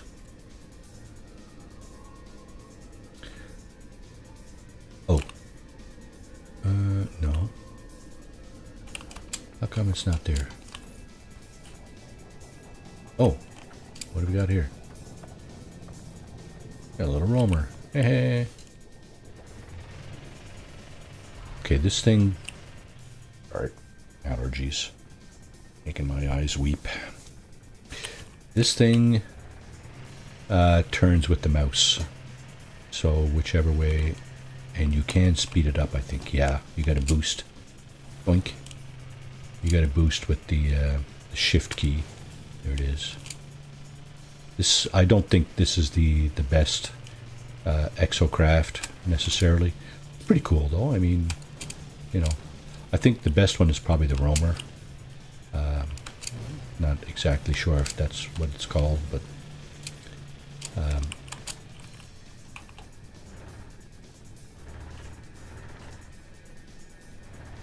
okay, let's just park that right here. Yeah, the roamer, it's the one with the pads on the bottom. It's like a hovercraft, and that one is actually really cool. Oh, here we go. Oh, we're getting attacked, are we? There's a chance to check out our ship, what it's made of. Okay. Where is it? Sentinel alert. Oh, shit. That's a sentinel attack. It's not a... it's not a pirate attack, it's a sentinel attack. Okay, so this is what I was talking about earlier. Sometimes your settlement gets attacked by sentinels. And, well, there's a pirate symbol there. It's not a sentinel symbol. Not quite sure what goes on there then. Maybe it was a... No, it was a sentinel attack. Boltcaster, scatterblaster.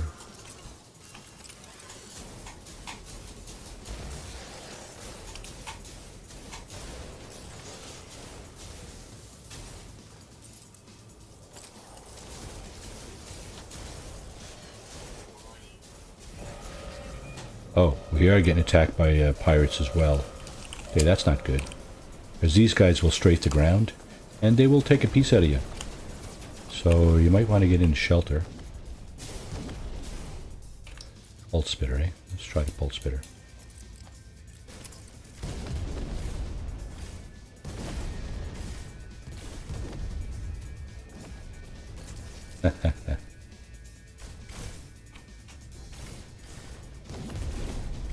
Fixing the other guy.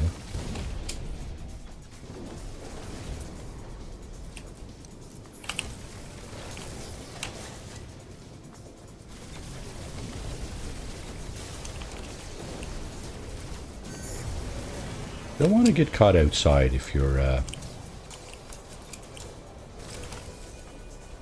being attacked by pirates, because see these explosions on the ground there? They'll do you in. New building construction site. Okay, so that's what I was looking for earlier. And here, you're expected to deliver some materials here. So, pure ferrite, okay. This will allow the construction of that particular building to continue.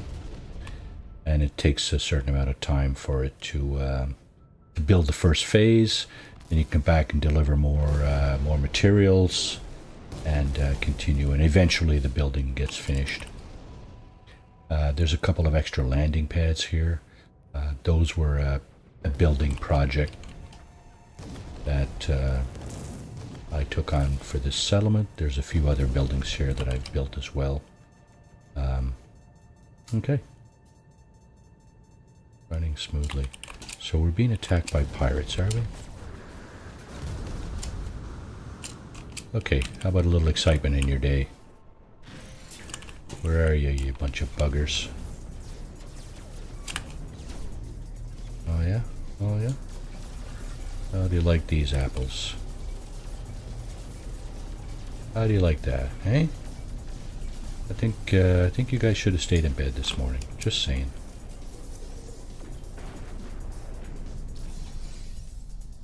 Where's the other guy gone? Skedaddled when I got out of my ship, did he?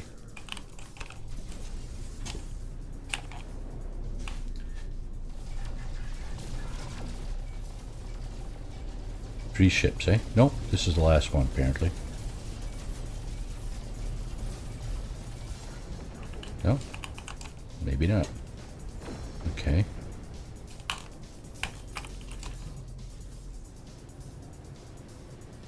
Send you home in a box. Your mom will not be proud of you, boys. Just so you know. Okay, I don't want to shoot the green guys. We'll get him out. And There you go.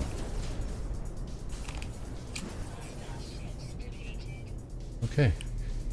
When you defeat pirates, your standing increases amongst the local dominant life form. So that's it. That's Sentinel attack. This is a dissonant planet, actually. It's been designated dissonant since the Sentinel update that came out a couple of months ago. Pretty sure, because those Sentinels that attacked me,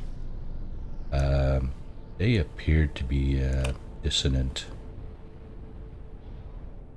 I don't see any shards or anything on this planet, but I tell you, those Sentinels, they did look, they did appear to be dissonant. Oh, that's why that pad is no longer available, right? So, when you build landing pads at your settlement, NPCs will land at your settlement. So here we go. This guy is now hovering above the settlement. Is he hovering? It looks like he's moving. He's not moving very fast, though. Okay, this thing is going to become available. Go down and take that. Very loud, these Sentinel ships, though. Yeah, so that's the settlement for you. There's some resources to be acquired at a settlement when you get rid of the debt. Sometimes you got to get rid of some of the trouble there, you know. But I mean, it's all part of the game, right? It's just part of the gameplay, and it's fun for me. I hope you enjoy doing it as much as I do. So where is my office? I thought it was in here, but oh, there's the door. You whiz. Yeah, so that's the settlement. So we did the freighter, we did the settlement, we did a derelict freighter run. We did a lot of stuff today.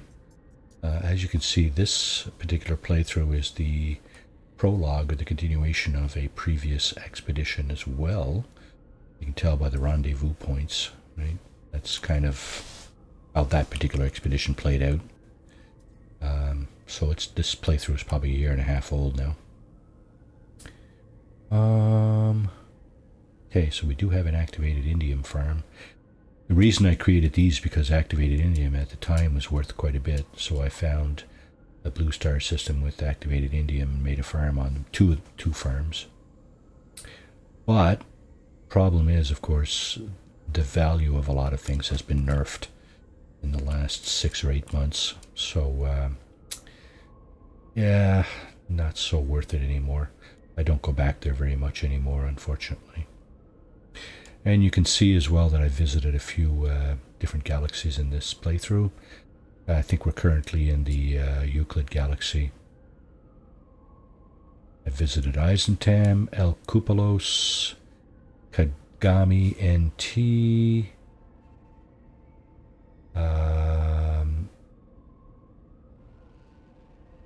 oh, no, that's the, oh, let me just see space stations. That's better an indication here. Cupolos, Eisentam, those were bases, I think. Those were the owners of those bases. That's my bad. Euclid, El Cupolos, Eisentam. I think that's probably it, yeah. Into three or four of those.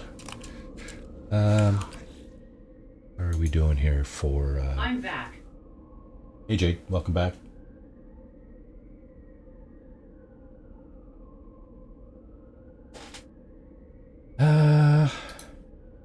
Yeah, I think... Yeah, this system was part of a previous expedition, and this system was discovered by Hello Games. That's usually what happens in an expedition. Somebody from Hello Games takes kind of ownership of the system and all the planets in it, as you can see, discovered by Hello Games, blah blah blah. Okay. All right, so let's see. I'm gonna give the Nexus one more chance, because I really would like to do the Nexus weekend mission. Let's see if I move over to a different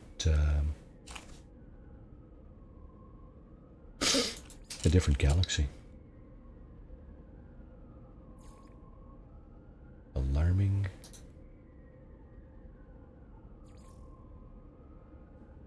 Promising. High supply. Critical.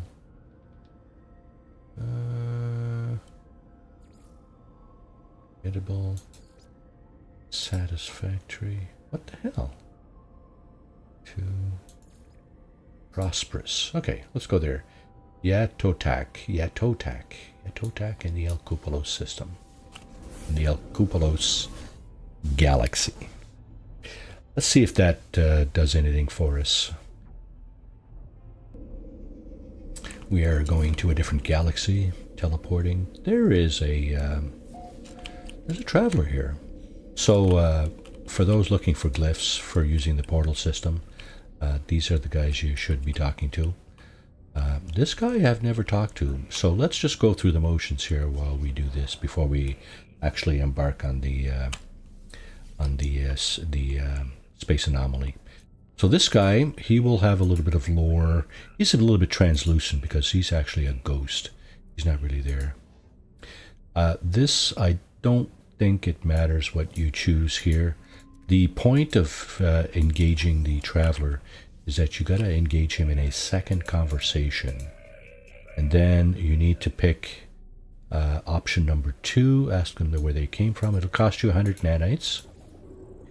But what they do is they give you the location of their grave. You see that little yellow diamond shape with the dot in the middle on the left side of our screen? That's where his grave is, okay? This is what we're looking for in the fugitive run as well. We're looking for traveler graves.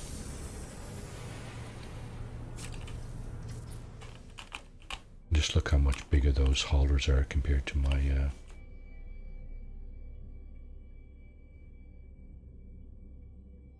little tiny interceptor. Even the fighter is much bigger. Yeah, so we're looking in the fugitive run. If you are curious about doing it, the rules are on Beeblebum's Discord server. They're also, I think you might also find them on his channel. Okay, I'm just going to do a quick save here, and then we will go and find that grave. Yeah, so what we're looking for is graves for the fugitive run. The problem is we're not allowed to go into any buildings. So the space station there, that's off limits in the fugitive run. And of course, as you can imagine, that is obviously your best bet for finding graves, right? Is to find a traveler. It doesn't have to be in a space station. It could be in a planetary archive or a trading post or something like that, or even another building. But your space station is probably your best bet. But we're not allowed in the fugitive run. You're not allowed in the space station, so you got to run around the planet looking for these things. They're there. It's just that they're so rare that they're very, very hard to find. So I got fugitive runs that last like 40 and 50 hours, right? So crazy stuff, right? And the funny thing is that this is what you're looking for, right? You're just looking for these little things here. But as you can see, they're very, very small, right? You know, they're about half the size of your character, if that. And if you go up to it, you'll see there's a nice storm going on this planet, and there's storm crystals. I'm just going to ignore that because this is what I'm looking for here. You see? This is what you're looking for here, right? And then you just interact with the grave marker, and it will give you a glyph. Now I have, yeah, okay, thank you, EXO. I have all the glyphs. I'm pretty sure I have all the glyphs. Yeah, so here are the set of glyphs. There are 16. So you need to interact with 16 travelers basically to get all those, unless you find them out in the wild, like you're supposed to do in the fugitive run. Yeah, so basically it will give you a glyph, and you will also get one of these things, a memory fragment. And when you consume that, it turns into something else. It can turn into anything, really. So this thing is a geology cannon upgrade that I will never use. So what I'm going to do, is my freighter here? No. I'll throw it on, I'll throw it in here just for now. But I have storage containers on my freighter that I can throw that into. So, okay. That's the story with, yeah, oh, I know. That's the story with the Traveler and the glyphs. And the fugitive run is extremely difficult for that reason. Is that you don't have access to Travelers. You need to find your glyphs. That's not what I want to do. I want to summon the space anomaly. Summon the space anomaly. There it is. Okay, let's try one more time. I think I might just pack it in here if the weekend mission is not available yet, and then I'll probably send a message off to Hello Games and say, hey, what the hell, man? So we are in a different galaxy, so I don't know if that's going to make a difference or not. We are still in network mode. I'm not sure if that makes a difference. So, yeah. Let's go and see if it's available.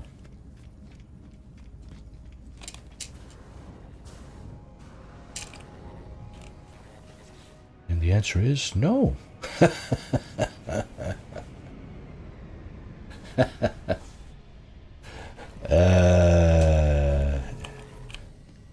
There's a nice little compact shuttle there. Who is this guy? Void Cosmo. Is it? Tracer Bullet. And Crusader.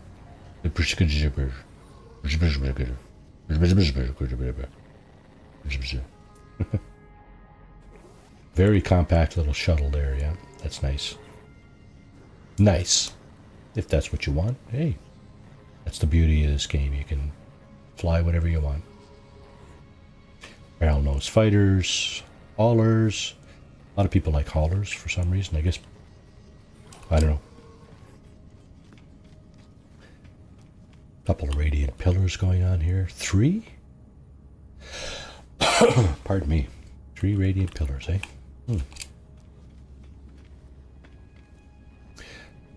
Yeah, I don't know. I'm at a bit of a loss for words here. Why is this not working? All right, expedition rewards. So here's your crystallized drone, discordant trail. Okay, so some of these are from Expedition 10, right? I'm pretty sure the discordant trail, the crystallized drone, those are from Expedition 10. This one I'm not entirely sure about. This one might be as well. It looks like it's a has something to do with Sentinel something or other. This as well. I think the rest are from previous expeditions.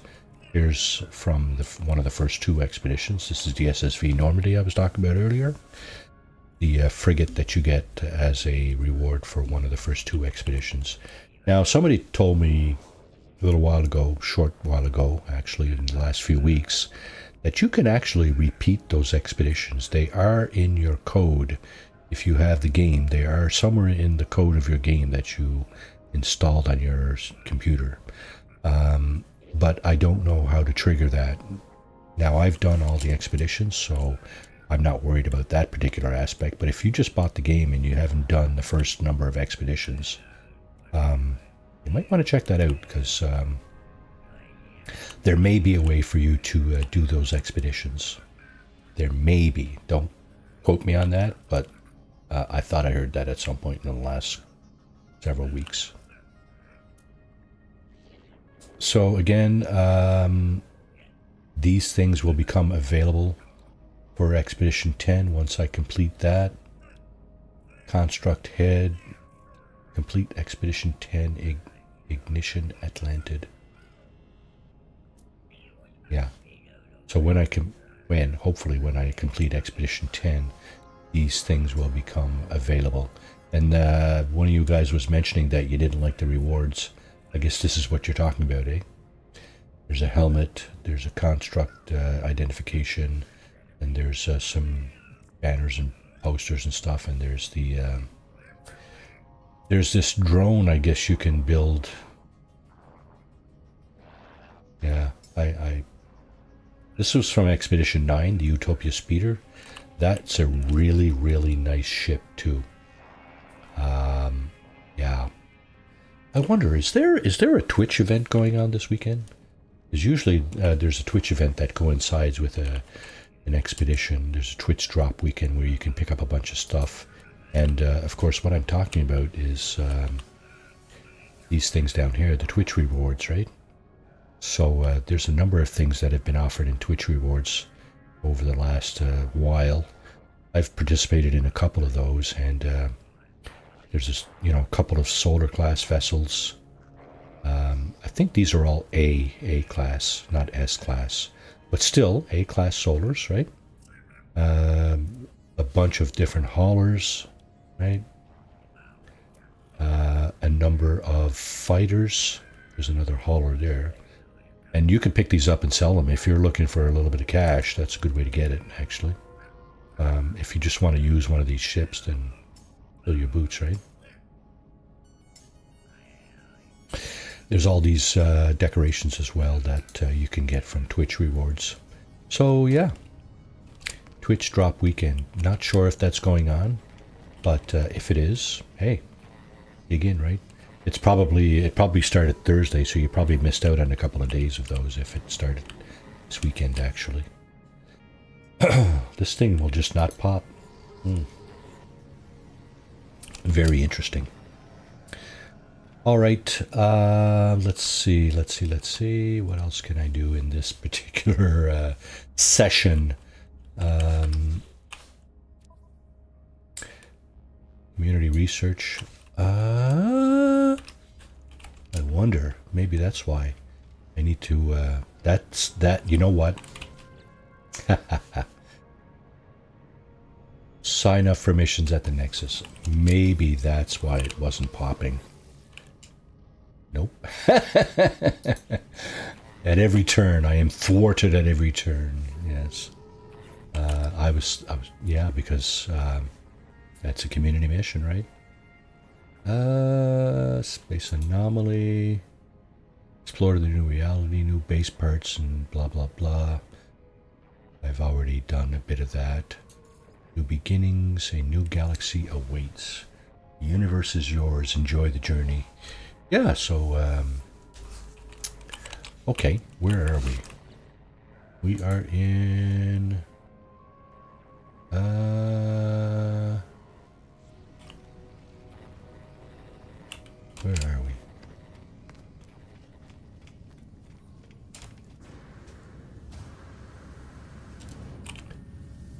Okay, here's the last thing I'm going to do in this stream today. I will travel to a different galaxy. Let's see, where's the space station? Here? Okay, let's go there. First of all, I want to see where we are.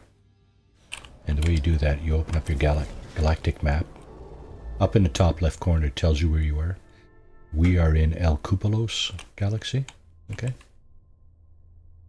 We are 650,000 light years from the center of the galaxy as we speak. So we are going to make it so that we are very close to the middle, center of the galaxy, and then we will proceed to the center.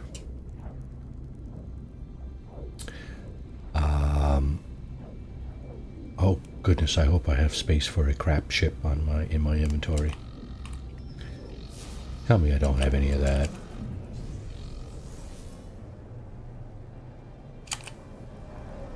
Clear to proceed. Okay, so I didn't have any contraband on me. Alright, so two things. To travel to the center of the galaxy, you have to be close. To travel to a different galaxy, you have to be close to the center of the galaxy that you are in. You have to be within like 2 or 3 or 4,000 light years.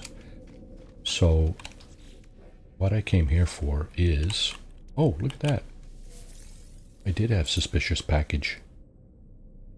Oh, and I didn't get busted with it. Well, I'll be damned. Alright. Your best bet is to find a... I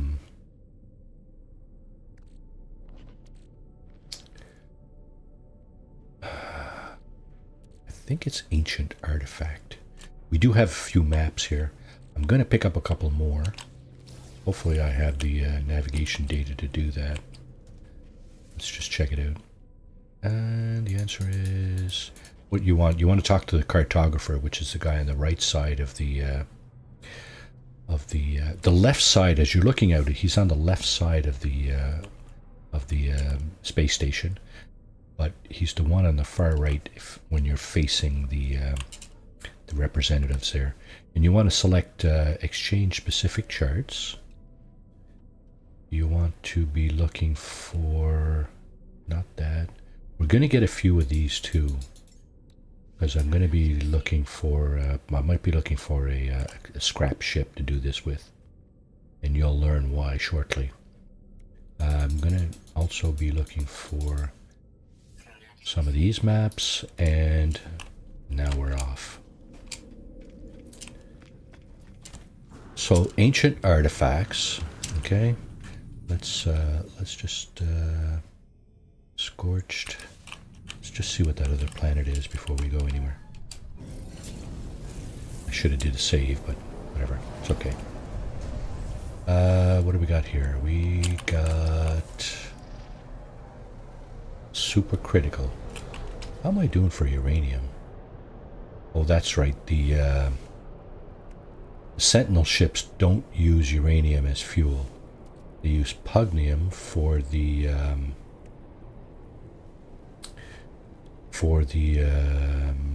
this guy here, the launch thruster. They do use tritium, and they use radiant shards as well, but they use tritium and radiant shards for your pulse engine, and they do use warp cells or radiant shards for the warp engine. Now, okay, let's go down here and see if we can find a portal. So the easiest way to find a portal is to first find a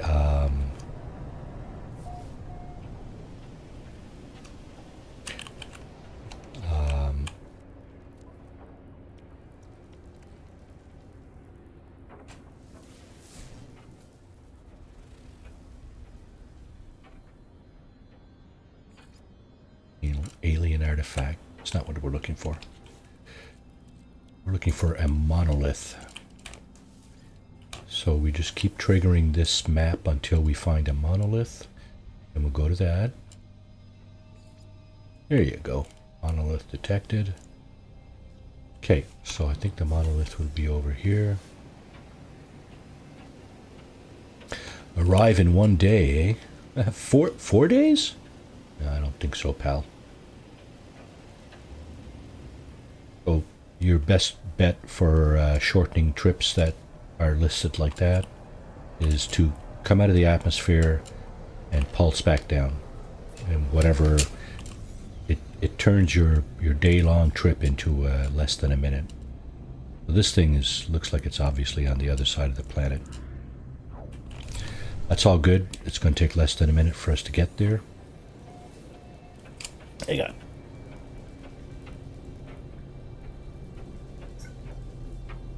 So what we're going to do is we're going to interact with the monolith twice. Right? So this is the important step right here, getting out of your ship. Because getting out of your ship makes a save point, right? What's important about that is that you might need to reload, because you need to give this thing the correct answer. Yeah, you see, you get all this lore, blah blah blah. Instinctively matched its movements, body shimmers, so we have two options here, right? I'm going to select option 1 and see if this is what we're expected to... is it free? Oh, it's not free. Yeah, okay, skip it. And yes, okay, so we have a second interaction option available. And then I think, yeah, so locate a portable. Now, I need a Korvax casing to finish this particular part of the transaction. There's a couple of ways to get that. So I don't have one for some reason. I guess maybe my freighter is not in the system. Okay, now it's here. I may be able to get a Korvax casing now. Let's just take a look. Nope, no Korvax casing. And the reason for that is because my Korvax casings are in one of these storage containers, and those are not visible. See, there's Korvax casings. Those are not visible from these interactions. It's the cargo. If you had that stuff in your freighter cargo, it would be available. Otherwise, it's not. So now I have a Korvax casing, and I can locate a portal. So our portal is right over there. Looks like it's about 16 hours away. So we're going to have to probably do the same trick. 16 hours on foot, that will be 40 minutes. Yeah, 25 minutes by ship. We're going to do the same thing. Now you noticed I needed a Korvax casing for that. There's other ways to get Korvax casings. You can buy Korvax casings from landed pilots, whether they land next to you on the planet or they're in space stations, trading posts, planetary archives. You can buy those things from those pilots. So Viking daggers, Korvax casings, and so on. You can buy all that stuff. It's not that expensive. And if you're looking to trigger a portal, then you're going to need that. Now here, I think the portal... Oh, the portal interface is stuck inside this. Yeah, it's stuck inside here. Okay, so what I'm going to do is I'm going to put this boat down right here, and just going to check something. I don't suppose it will pop over here. No. Okay. Your portal interface is on the other end, so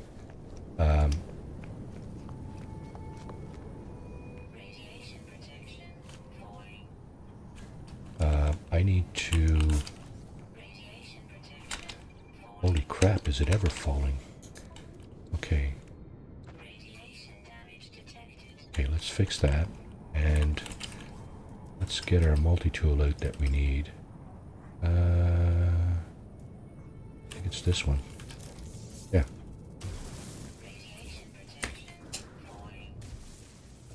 Okay, the reason I get in, make a hole, is that underground, you see the yellow bar just filled up.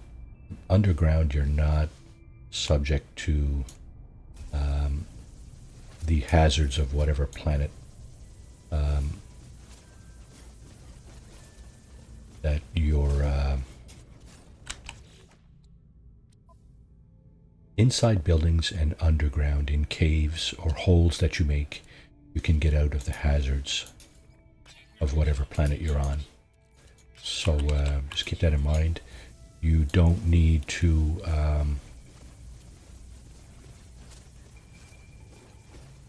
you don't need to get all worried about, oh, I'm going to die because of the radiation, the toxicity, blah, blah, blah. Well, I mean, if you don't get out of the if you don't get out of the elements, that is true. But there's different ways to get out of the elements. You can get in your ship, you can get in a cave, you can get in a building, things like that, right? So you don't need to panic if you're on a planet like I'm on and the elements are just absolutely hammering away at your hazard protection. Okay, so this thing is encased in rock. Not a big deal, because we can still we can dig it out and interact with it. Now, okay, so I do have to charge these glyphs. Once you charge the glyphs for a particular portal, I don't think you need to recharge them again, ever. So what we're going to do is we're going to... Okay, so that didn't do it all. I'm just wondering if I have enough of that now to go all the way. That'll be a drag. I'll have to go out and get some sodium. Oh, I see what happened, yeah. Okay. Deuterium, cobalt. You gotta make sure they're all at 100%, right? Sometimes I go over this thing and it's not 100% and I'm just there. Okay, what's wrong? Why is this not working? That's kind of why. See, 50%, right? Gotta make sure it's full. There you go. Okay, copper. Condensed carbon. Sodium. Cobalt. Sure. More copper. And finally, condensed carbon. Now you see, we've just activated the portal. There's a couple of things we can do here, right? We can activate the portal, or we can request a planet's address. The planet's address is basically the set of glyphs that you need to get to this particular place, right? We're going to activate the portal, and we're going to enter all... Storm clearing, thank you very much. We're going to activate all number 1, so 12 times number 1. So you only need the first glyph to move from one galaxy to the next. It'll give you an error, but it'll still work. Now, the portal is now active. Yeah, I know. We're just gonna zip on through here. When we come out the other side, there may be some bases on the planet we come out on, because people have been doing this now for years, right? Traveling from one galaxy to the next using portals and so on. There's our ship. So it does say first contact, but I doubt it very much that this is first contact. I suspect that people have been on this planet before. It's possible. So, okay. Let's take this thing a little bit closer to the middle. And we were, what did I say, over 600,000 light years away from the center, right? And if you take out your galaxy map, you'll see that you are now less, or just a little bit more than 5,000 light years away. And the galactic core is listed as one of the options for your destinations here in the galactic map. So what we're going to do is we're just going to proceed towards the middle.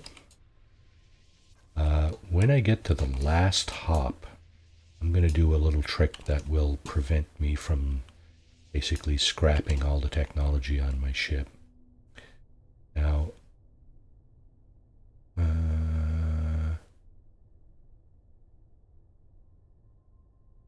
okay, go to this system.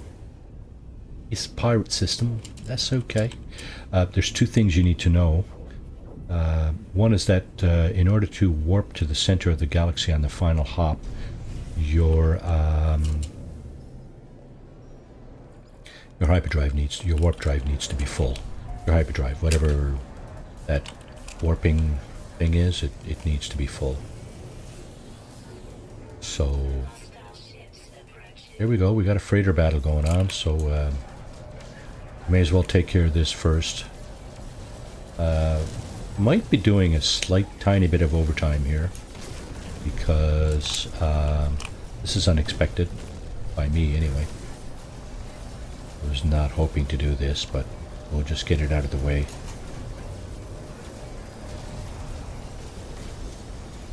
Okay, there's number 3. There's usually 6 or 8 of these. Okay, now he's... Oh, yeah, he's gone behind the freighter here, so we got to kind of draw him out a little bit. Let's see, where is he? There he is. His shields are replenished, see? That's something else that was introduced a while back. Enemy ship shields refilling themselves automatically. Yours do not refill automatically.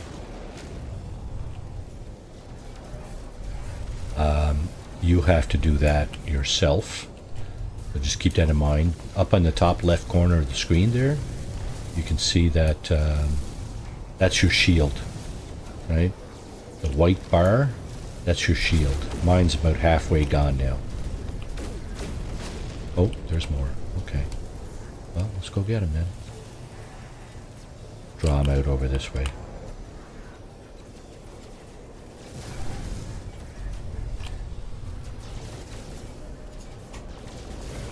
Try not to hit the guys with the green streams, because that'll only get the sentinels angry and you'll have them on your back too, probably. They're all over the place. They're really a nuisance here. Are we done? Hey, we're done. Okay, we're done. The captain will hail you, tell you thank you very much, and you can go on his ship and get a reward. We're going to just pass on that. Navigational data received. Yeah, I know that. Thank you. Okay, so we are now 4,800 light years from the center. We're just going to travel a bit further this way.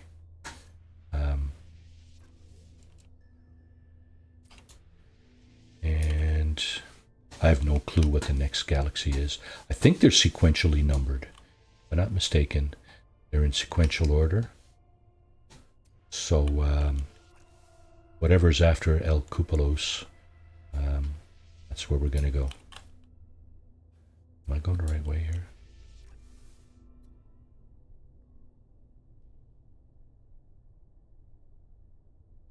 I think I am. I must be. Okay. So eventually you will get to a spot where you need to select the center of the star at the center of the galaxy in order to continue. And basically what that looks like, okay, I don't, yeah, we're not there yet. So as long as you have these lines here pointing to other stars like this, you know you're not quite there yet. We are 3,500 light years away from the center right now. You can see the distance is getting reduced every time we pick a new star here. 3,200 and 3,210 light years. So that's this star here. There's a couple of things I mentioned. Your warp drive has to be full. Your hyperdrive has to be full of fuel to warp to the center. And there's another thing you really need to keep in mind. That is that when you do warp to another galaxy, all your tech, pretty much all your tech is going to get scrapped. So your best bet, here I'll just go through what it is that I do. Okay, so that's not quite the center yet. Neither is that.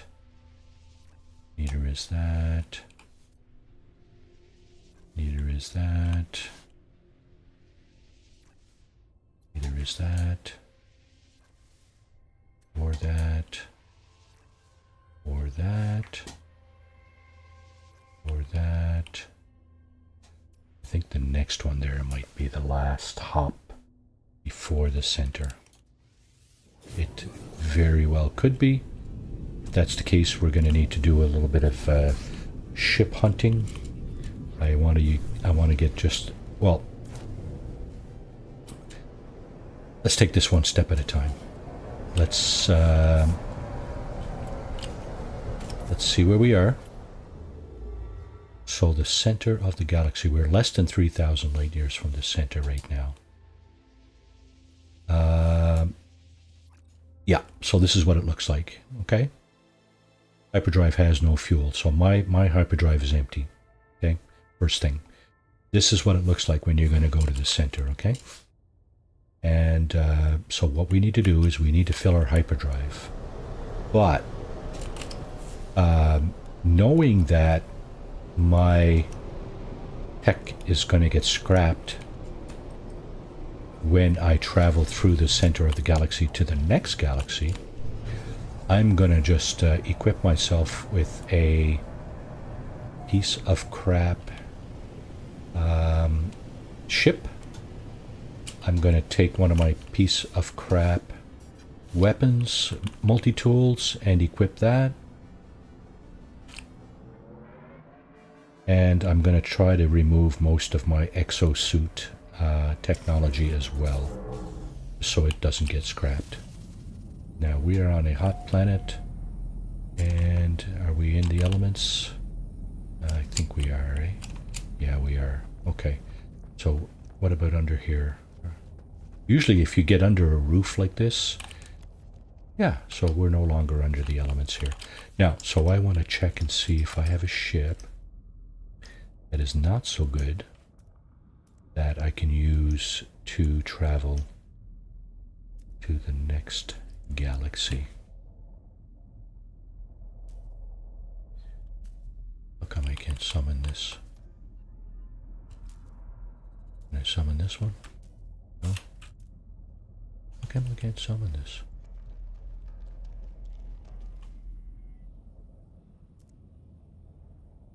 Summon? Something preventing me from... Okay.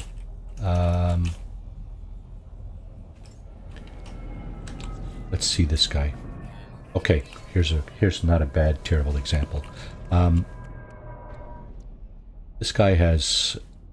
These are all the base technologies here, right? Pretty much.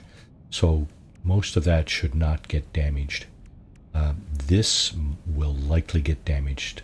Phase beam and its upgrade. Okay. So what we're going to do is we're also going to... Oh. Okay. Out of the elements. We're going to swap out our multi-tool for a piece of crap. I think this might work. Actually, let's remove the tech from this thing. Let's remove some of the tech. There, that should be enough. This is just as a demonstration of what happens, okay? We have an upgrade here in the multi-tool. We have some of this stuff here in the starship. And the exosuit, I will absolutely empty this thing out because I'm not interested in fixing everything in here. I'm going to have to reslot all this back where it came from, but that's the price you pay for wanting to move to a different galaxy. If you don't do this, you're going to end up having to fix all your tech anyway. So, you know, up to you. You can move it or you can fix it. Up to you. You can even put it on your ship here. It will not get damaged in the cargo area of your ship, as far as I'm aware. You can go ahead and move all that stuff out of the way, move it all over here. I might leave one in there just for shits and giggles, just to show you what it does do, and basically how to fix it. I'm not going to bother reloading this at the end of the stream. I'll do it off stream. But just to give you an idea of what it does. Let's see, these are base technologies. The jetpack, this is not base base technologies, so that would get damaged. The jetpack, the life support and hazard protection are base technologies. I don't think they get damaged, but all of this other stuff, you know, if you're jumping, you might want to. This is a little bit of an onerous task, but trust me, if you're going to jump from galaxy to galaxy, and you don't want to be continuously fixing your tech. Well, for starters, you may not want to be installing all this if that's what the goal of your playthrough is, to jump from galaxy to galaxy. You may not need all this stuff, right? Okay, let's put that here. Now, is there anything else here? Okay, I'm gonna move this up here, just so you see what it does. I think this one will get damaged, but I think it's not a big deal to fix that one. So we got that. We got this guy, and we have this guy. Now I'm gonna just go back to my other ship for a moment, because we also need one of these. One of these for... I got no space. Dang you. What the hell? Okay. Let's put that over here. Put that over here. Okay, like I said, you need a fully charged hyperdrive in order to get to the next hop in... To get to the next galaxy. But what we need to do, cannot build. Okay, sorry, that's not what I want to do. Hyperdrive is now fully loaded. Yeah, we're ready to go. So, this is it. Off to the other galaxy, whatever that is. This is basically... how you move from... This is one of the ways to move from galaxy to galaxy. The easiest, of course, is to use teleportation units and stuff like that, but... okay. Cadmium drive required. Are you frickin' serious? I had no idea. Okay. Can we even make cadmium drive? Where is it? There it is. We need chromatic metal. Do we not have chromatic metal in our freighter? I guess we don't have any right there. And it's not here, so... Tell you what. Let's bring it here. Now can we make cadmium drive? Yeah, okay, sounds good. Okay, that was easy. It makes no difference where your freighter is. You can get on your freighter from just about any teleportation unit. From any teleportation unit, not just about. You can also summon it just about anywhere. Oh, no. We want to do that. We want to do this. And now we're good to go. So everything is all good to go here. We got our crappy ship. We got our crappy multi-tool. We got everything out of our, mostly everything out of our exosuit technology section. Engage warp. This is a little bit of a dramatic scene here too, right? It's, you know, it doesn't need to be this long, boys. You know, if you could cut this down to like 20 or 30 seconds, that would be awesome. FYI. This is actually the end goal for the fugitive mission, the fugitive challenge, is to get to the center of the galaxy and then go to the next one.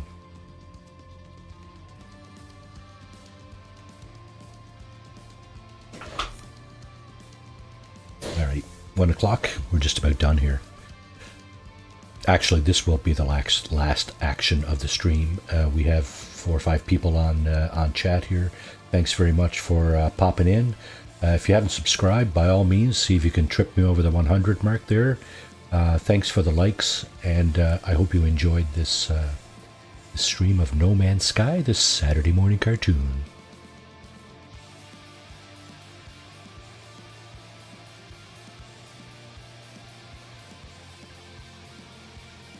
It's a great way to end the stream.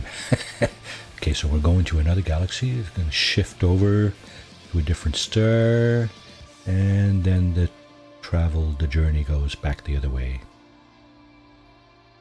There it is. Oh, picking one. Whatever the next star is, Thumbs up sign. Not sure. Rob, how you doing? Welcome to the stream. You're catching the very end again, are you? I've been lurking while doing other things, Marty. Cool. Thanks for coming on board. Yeah. Yeah, so you just witnessed shifting from one galaxy to another. Yep. So now we're heading back in towards the center of this other one, and at some point it's just going to crack open and shove me on a planet somewhere. Technology all messed up. Just basically the Red Queen. All right, thank you, Red Queen. Yeah, so here we go. We're on a planet, volcanic. Gonna just there's a couple of things you could do here. One of the first things you could do is well, not that button. Come on, man. This button. One of the first things you can do is, of course, get out your good multi-tool, right? And dig yourself a hole in the ground, because we are in the elements here. We are at the mercy of the elements. You can see the red bar started to drop towards the left there, so we're going to get out of the elements first. I'm just going to take a quick look at our okay, so this is our ship tech, and it's all trashed. Everything is trashed. Our exosuit, yeah, so the core technologies do not get trashed. I should give this game another chance. I tried it about 18 months ago and did not know what I was doing, so felt a bit overwhelmed. Yeah, there's a lot of moving parts in this game, Rob. But I mean, once you kind of get the hang of it, it's not so bad. I find it's a lot of fun, and there's a lot of stuff to do. So just beware of that, because and it's kind of open world, so you can really amuse yourself for quite some time here. And as you see from what I'm doing, right, there's a lot of different stuff you can do. Yeah, so like I was saying, I left the hazmat gauntlet here on purpose because I wanted to see if it would scrap, and in fact it did. The starship, all of the tech in the starship is scrap. So this is not the original multi-tool that I had when I did the actual warp to the center. Let me see if I can dig that one out. I think it was this one, right? So yeah, trash, right? Everything gone, right? You got to fix everything. The thing about that is if you have something installed that requires some exotic materials, you're not going to be able to fix that, right? Tritium isn't too hard to find. Harmonic brain, okay? That's not an easy one to find, okay? That, you gotta, well, I shouldn't say it's not easy. It's the Sentinel Interceptor kind of mission, right? Where you find the harmonic echo, the echolocator, sorry, or the dreadnought AI fragment, and so on and so forth. And that's where you get the harmonic brain. This ship is practically useless to me now, so I might just use it for trade bait. Yeah, so all this stuff, I have some, so it's not so bad. But this is a non-starter right here, harmonic brain. Okay. Okay, let's go back out. So that's one thing you can do to get out of the elements of the planet you're on. Just go back to your multi-tool that has the terrain manipulator, dig yourself a hole, and you are instantly out of the elements. If you have changed ships and you still got access to your, your primary go-to, or any other ship that's in good shape, you can always call that in, right? And this is the second option that you have for getting out of the elements. Call your good ship back in, and boom, you're out of the elements, right? Now this ship, of course, has all the tech installed, so we're good to go here. Yeah. The number of other options is to find a building. You can find a... Okay, so I went back to that other multi-tool, right?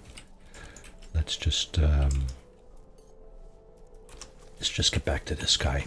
So your scanner will show you, quite likely, if there's any buildings around, it will show you, pardon me, and you can make a beeline for that building if you have no other choice. It won't show you caves, which you can also use to get out of the elements. What you can do to locate caves is go into photo mode to improve your chance of locating a cave. Go into photo mode like that. Rise up off the surface, and then take a look around. There's probably a cave close to you. There looks like there's one there in the middle of my screen. Looks like there might be some over there. So, you're not, you can't feel like you have no way out, right? When you first spawn in your first playthrough, or at the beginning of your playthrough, you will be in this situation. You will not have a terrain manipulator, quite likely.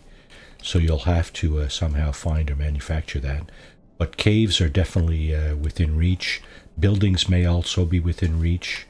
Outcroppings that have overhangs may also be within reach. So you have a number of options. And you can also harvest some of the materials on the planet, of course, to fix or install some of these items that you need to get by. And if you don't, well, you know what? You can start over, right? It's not a big deal. When I first started playing, I'm sure I had 4 or 5 starts that didn't end well, right? Because I wasn't really sure what to do and so on. But yeah, I mean, obviously you can find a way, right? Looks like there might be there's a cave right here, right? So I could have jumped in there just to get out of the elements and sort myself out a little bit.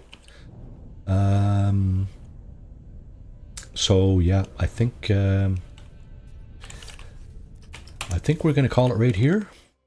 And off stream, I will fix up my exosuit back to kind of what it was before, in better shape. And what I'll do is come back next week all fresh, and hopefully the Nexus weekend mission. Thanks for sharing Marty's smiley face. Hey, no problem, Rob. I hope you get a little bit of tidbits out of this, some information that'll help you along in your playthrough.